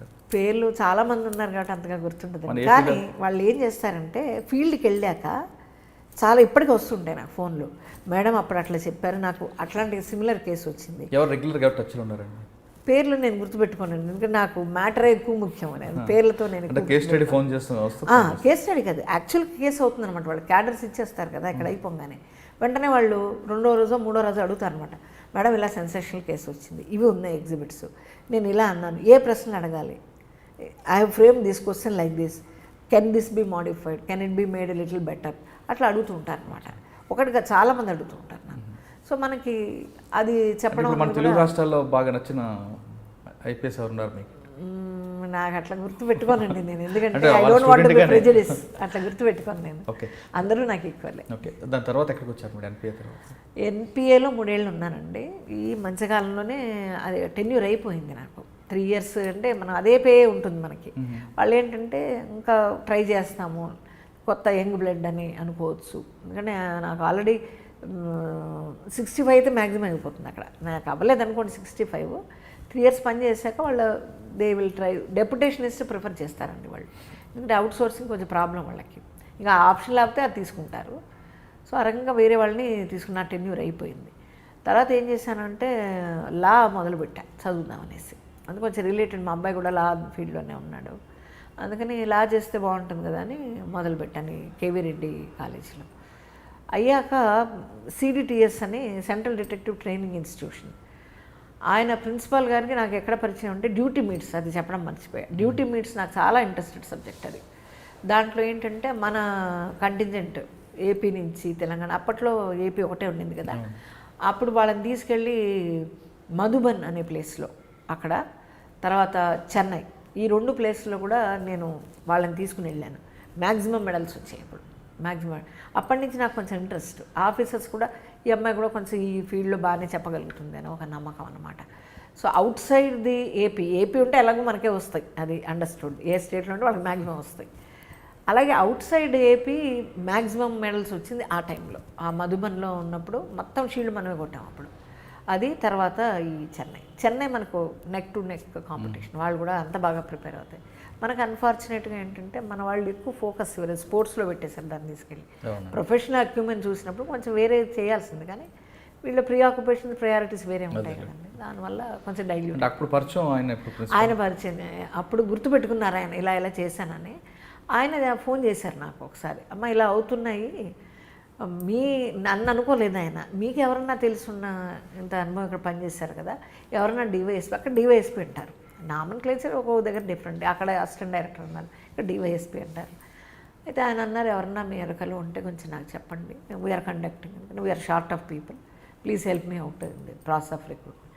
నన్ను నేను వస్తే అన్న అబ్జెక్షన్ అండి అని అడిగాను ఇలాగే. అంటే అయ్యో నథింగ్ లైక్ దట్ అన్నాను నేను. సో అన్నాడు, కానీ ఆయన ఏమో అన్డ్యూ ఫేవర్స్ ఏం చేయలేదండి నాకు, కానీ I believe in my work. అయితే ఆవిడ ఐజీ మేడం వచ్చారు అక్కడి నుంచి, బీపీఆర్ఎండి రిక్రూట్మెంట్కి ఆవిడ వచ్చారు. ఆవిడ ఒకటే అన్నది, అంత డైరెక్టర్గా చేసి ఇవిడికి ఏంటి, what is making her to come to this post అడిగింది నా మొహం మీద. నీకు ఇంట్లో ఏమన్నా ఇబ్బందా, పిల్లలు ఉన్నారా, చిన్నపిల్లలు, అత్తమ్మ వాళ్ళకి ఇలా అడుగుతుంది ఆవిడ. ఇవిడేంటి ఇలా అడుగుతుంది, సర్ప్రైజింగ్ కదా మనకు కూడా. మనం ఏదో ప్రొఫెషనల్గా అడుగుతుంది, ఏదో క్రైమ్ సీన్ అడుగుతుందా, ఏమిటి నీ అచీవ్మెంట్స్, ఇలా నేను మైండ్ సెట్తో వెళ్ళాను. ఆవిడ ఇలా అడుగుతుంది అనమాట. నాకు అర్థం కాలేదు ఫస్ట్, ఎందుకు ఇట్లా అడుగుతున్నారని ఆశ్చర్యపోయా. అయితే సరే సెలెక్ట్ చేస్తాము, ఆయన ప్రిన్సిపాల్ని అడుగుతుంది, ఏం పోర్ట్ఫోలియో ఇస్తాము ఇవిడికి, ఏమి ఇవ్వగలం మనం అని అడుగుతుంది ఆవిడ. అంటే అలా కాదండి, మిగతా కోఆర్డినేషన్ వర్క్ కూడా మనకు ఉంటుంది, ఎందుకంటే చాలా తక్కువ స్టాఫ్ అండి అక్కడ. సో అదే అన్నారు, ఎందుకంటే నేను జేజే యాక్టివ్లో చేసున్నాను, తర్వాత సైబర్ క్రైమ్స్ సెమినార్స్ కండక్ట్ చేసిన, అవన్నీ చూశారు ప్రొఫైల్. ఆయన అనుకున్నాడు, ఇది ఒక్కదానికి ఫోరెన్సిక్ కంటే అదే పరిమితం చేయకుండా ఈయనలో కూడా తీసుకోవచ్చు కదా అని ఆయన అనుకుని వాళ్ళంతా ఆలోచించి ఒక 15 daysలో చెప్పేశారు, యువర్ ఆల్సో సెలెక్టెడ్. అంటే ఇక్కడ ఏంటంటే లో బడ్జెటెడ్ ఇది. అంటే అక్కడ ఏం జరుగుతుంది ఫంక్షన్ ఏంటి అంటే డిటెక్టివ్స్ అంతా కూడా మనకు mostly from south and some states like Delhi, Pondicherry, అట్లా అక్కడి నుంచి కూడా వస్తారండి. స్పెసిఫిక్గా మాడ్యూల్స్ ఉంటాయి. ఇప్పుడు క్రైమ్ అగెనిస్ట్ ఉమెన్ అనుకోండి, సైబర్, ఇది centre for excellence for cyber crimes అండి, ఇది రామంతపూర్ యూనిట్ ఆఫ్ సిడిటిఐ. అందుకని ఎక్కువగా అది ఫోకస్ చేస్తారు. అన్ని స్టేట్స్ నుంచి వస్తారు ఇక్కడికి. అంటే వాళ్ళ ఫంక్షన్స్ ఏంటి, వాళ్ళు స్పెసిఫిక్ ఏరియాస్ ఉంటాయండి, వాళ్ళు they are specialist in particular fields, డిటెక్షన్లో, క్రైమ్ డిటెక్షన్లో వాళ్ళకి ఉంటుంది. సో వాళ్ళకి ఆ విధమైన తరఫీదు మనం ఇవ్వాల్సి ఉంటుంది. అంటే స్పెసిఫిక్ అనమాట, అంత జనరల్గా క్రైమ్ సీన్ అట్లా ఉండదు. స్పెసిఫిక్గా ఇప్పుడు పోస్ట్ బ్లాస్ట్ ఎగ్జామినేషన్ అని, లేకపోతే జేజే యాక్ట్ అని, క్రైమ్ అగెనిస్ట్ చిల్డ్రన్ అని, ఉమెన్ అని, ఇట్లా పాక్సో యాక్ట్ అని, అట్లా స్పెసిఫిక్గా వాళ్ళ ఏరియాస్ ఆఫ్ ఎక్స్పర్టీస్ ఉంటుంది అనమాట. అంటే ఎక్స్క్లూజివ్ దానికోసం ఉంటుంది, దానికోసమే స్పెసిఫిక్గా వస్తారు. Target group is also specific, from SI to DYSPs అన్నీ వస్తారు. ఇప్పుడు గ్రాస్ రూట్ లెవెల్. అవునండి, అక్కడ చెప్తున్నానండి. ఓకే, బట్ ఫైనల్గా చెప్పండి, ఎఫ్ఎస్ఎల్ మీనింగ్ తెలియకుండా వచ్చిన మీరు, అవునండి, ఎఫ్ఎస్ఎల్లో ఉన్న 16 విభాగాల మీద పట్టు సాధించడం కాకుండా లా చేశారు, అన్నీ తీసుకొచ్చారు. ఎఫ్ఎస్ఎల్ ఇప్పుడు వచ్చే వాళ్ళు ఏం చేయాలంటే, అంటే పోలీస్కి వాళ్ళకి మధ్యన కోఆర్డినేషన్ ఉండాలా, లేదా ప్రాసిక్యూషన్కి మీకు మధ్యన కోఆర్డినేషన్ ఉండాలా, ఎలా చేస్తే మీలాగా మంచి గ్రిప్ వస్తుంది ఒకటి. ఇప్పుడు ఆల్రెడీ ఎఫ్ఎస్ఎల్లో కొంతమంది ఉన్నారు, వాళ్ళు ఏం చేస్తే మీలాగా మంచి రోల్ మోడల్ అవుతారు? ఒకటే చెప్తానండి, జాక్ ఆఫ్ ఆల్ ట్రేడ్స్ అయితే ఉండాలి. మాస్టర్ ఆఫ్ నన్ అన్నదో తర్వాత మాట, బట్ అన్నిట్లో ప్రవేశం ఉండాలండి. ఎందుకంటే మన క్రైమ్ సీన్లో ఎక్కువగా సమయస్ఫూర్తి, దాని గురించి అవగాహన, ఏ క్రైమ్లో ఎలా ఉంటుంది అన్నది ఉండాలి. ఇప్పుడు మా వాళ్ళు ఏం చేస్తారంటే, టీచింగ్లోకి వేశారనుకోండి, చాలామంది ఏం చేస్తున్నారంటే వెళ్ళి అక్కడ ఎక్విప్మెంట్ ఉంది, దాని ప్రిన్సిపల్ ఇది, దాన్ని ఈ విధంగా పనిచేస్తుంది, శాంపుల్ని ఎట్లా లోడ్ చేయాలి, ఇవన్నీ అనవసరమైనవి. ఒక పోలీస్ ఆఫీసర్కి ఏం కావాలి, ఫోరెన్సిక్ సైన్స్ అంటే ఫోరెన్సిక్ సైంటిస్ట్కి చెప్పేది వేరే ఉంటుంది, పోలీస్ ఆఫీసర్కి చెప్పేది వేరే ఉంటుంది, ప్రాసిక్యూటర్స్కి వేరే ఉంటుంది, అలాగే జైల్స్కి వేరే ఉంటుంది. ఇట్లా రకరకాలుగా వాళ్ళ పనిని దృష్టిలో పెట్టుకుని ఆ రకంగా డిజైన్ చేసి చెప్పాల్సి ఉంటుంది. ఆర్ట్ మాస్టర్ చేయాలండి. ఎందుకంటే మనకి అవెన్యూస్ ఎక్కడెక్కడ ల్యాబ్లో ఉన్నాయి, రీజనల్ ల్యాబ్లో ఉన్నాయి పోస్టింగ్స్, తర్వాత పీటీసీస్లో ఉన్నాయి, తర్వాత అకాడమీస్లో ఉన్నాయి. వాళ్ళు చాలా టైం పడుతుంది అక్కడ వాళ్ళని అక్కడ పోస్టింగ్ చేస్తే టీచింగ్లో. నాకు అదృష్టం అనండి దురదృష్టం అనండి నాకు వెంటనే చాలా చోట్లకు పంపించేశారు. అది నేను మంచి కింద తీసుకుంటాను, దాన్ని ఆపర్చునిటీ కింద తీసుకుంటాను. దాంతో నాకేమైందంటే టీచింగ్లో కూడా నేను చెప్పగలుగుతాను, ల్యాబ్లో కూడా చేయగలుగుతాను. నేను క్రైమ్ సీన్స్ కూడా వెళ్ళాను. చాలామంది లేడీస్ వెళ్ళలేదు మా దగ్గర. ఇక్కడి నుంచి అక్కడ వైజాగ్ పోస్టింగ్ అంటేనే దాని నుంచి ప్రెషర్ తీసుకురావడం, నాకు ట్రాన్స్ఫర్లు మాఫీ చేయండి అన్న ఇలాంటివన్నీ చేశారు. నేను అలాంటివన్నీ చేయలేదు. ఇప్పుడు ఇచ్చినా ఏదో ఒక ఆపర్చునిటీ, అక్కడికి వెళ్ళాలి వైజాగ్ ఒకటే అడిగిన, ఎందుకు సార్ ప్రతిసారి నన్నే, నేను ఇంకా హూమ్ కెన్ ఐ థింక్, ఎవరిని పంపగలను ఇలా అనేవాడు ఆయన. సో అలా నేను ఓహో మనమే చేయగలమని నేనే మోటివేట్ చేసుకుని నేనే వెళ్ళడం జరిగింది. నేనేమంటానంటే మనకి ఎప్పుడు ఏ విద్య ఎప్పుడు ఉపయోగపడుతుందో మనకు తెలియదు. ఈ కెరీర్లో ఎక్కడైనా ఎప్పుడైనా ఏ పోస్టింగ్ అన్నా రావచ్చు. అక్కడికి వెళ్ళి మనం అప్పుడు నేర్చుకునే బదులు అన్నిట్లో ప్రవేశం ఉంటే మనకి, ఎస్పెషల్లీ టీచింగ్, అందులో ఈ పీటీసీస్లో కానీ అకాడమీస్లో వెళ్ళినప్పుడు మనం ఏం చెప్పాలి, వాళ్ళకి ఏం అవసరం, మనకు వచ్చింది వామిట్ చేయటం కాదు, అక్కడ వాళ్ళకి ఏం కావాలి, ఆ టార్గెట్ గ్రూప్కి ఏం కావాలి అన్నది మనం తెలుసుకుని ఆ రకంగా వాళ్ళకి చెప్పగలిగితే వాళ్ళు అప్రిషియేట్ చేస్తారు. లేకపోతే వాళ్ళకి తెలిసిపోతుంది ఈ ల్యాబ్ ఆవిడ మనకేం చెప్పగలుగుతుంది అన్నది. మేనేజ్మెంట్ తెలుసుకుంటారు, టార్గెట్ గ్రూప్ తెలుసుకుంటారు, మనకు అబాస్పాలు అయిపోతాం. అట్లా కాకుండా ఇవి కూడా మనం తెలుసుకోవాలండి. తెలుసుకుని ఆ రకంగా ఉంటే మనకి ఎక్కడికి వెళ్ళినా కొత్త అనిపించదు. అది ఎఫ్ఎస్ఎల్కి రావాలనుకుంటే ప్యాషన్గా భావించి రావాలంటున్నారు శారదాంబ గారు. అంటే ఎక్కడ వేసిన గొంగలి అక్కడ ఉండకుండా అన్ని విభాగాలు తెలుసుకుంటే, అంతేకాకుండా టార్గెట్కి ఏది కావాలని తెలుసుకుంటే ఖచ్చితంగా అందులో రాణిస్తాం, తర్వాత ఫ్యూచర్లో మనకు బెనిఫిట్ ఉంటుంది అంటూ ఆమె ఎక్స్పీరియన్స్ చెప్పారు. ఇది ఈ వారం శారదాంబ గారితో ఎక్సలెంట్ ఇంటర్వ్యూ. వచ్చే వారం మరో గెస్ట్తో మళ్ళీ కలుద్దాం. అంతవరకు నమస్కారం. For more videos please subscribe to I dream. మీరు చూస్తున్నారు ఐ డ్రీమ్ న్యూస్ని. మీరు చూస్తున్నది ఐ డ్రీమ్ న్యూస్. అంటే కళలని నిజం చేస్తూ ప్రజలకి నిజాలని కళల ద్వారా తీసుకొచ్చే ఐ డ్రీమ్కి మై బెస్ట్ విషెస్. మీరు చూస్తున్నది ఐ డ్రీమ్ న్యూస్. మీరు చూస్తున్నారు I dream channel. For more videos please subscribe I dream. మరిన్ని వీడియోల కోసం ఐ డ్రీమ్ని సబ్స్క్రైబ్ చేయండి. Please subscribe I dream. And I'm very much satisfied with the way interview went on. Kindly subscribe to I Dream. For more videos, subscribe to I Dream. And loads of fun entertainment and content. Do watch I Dream.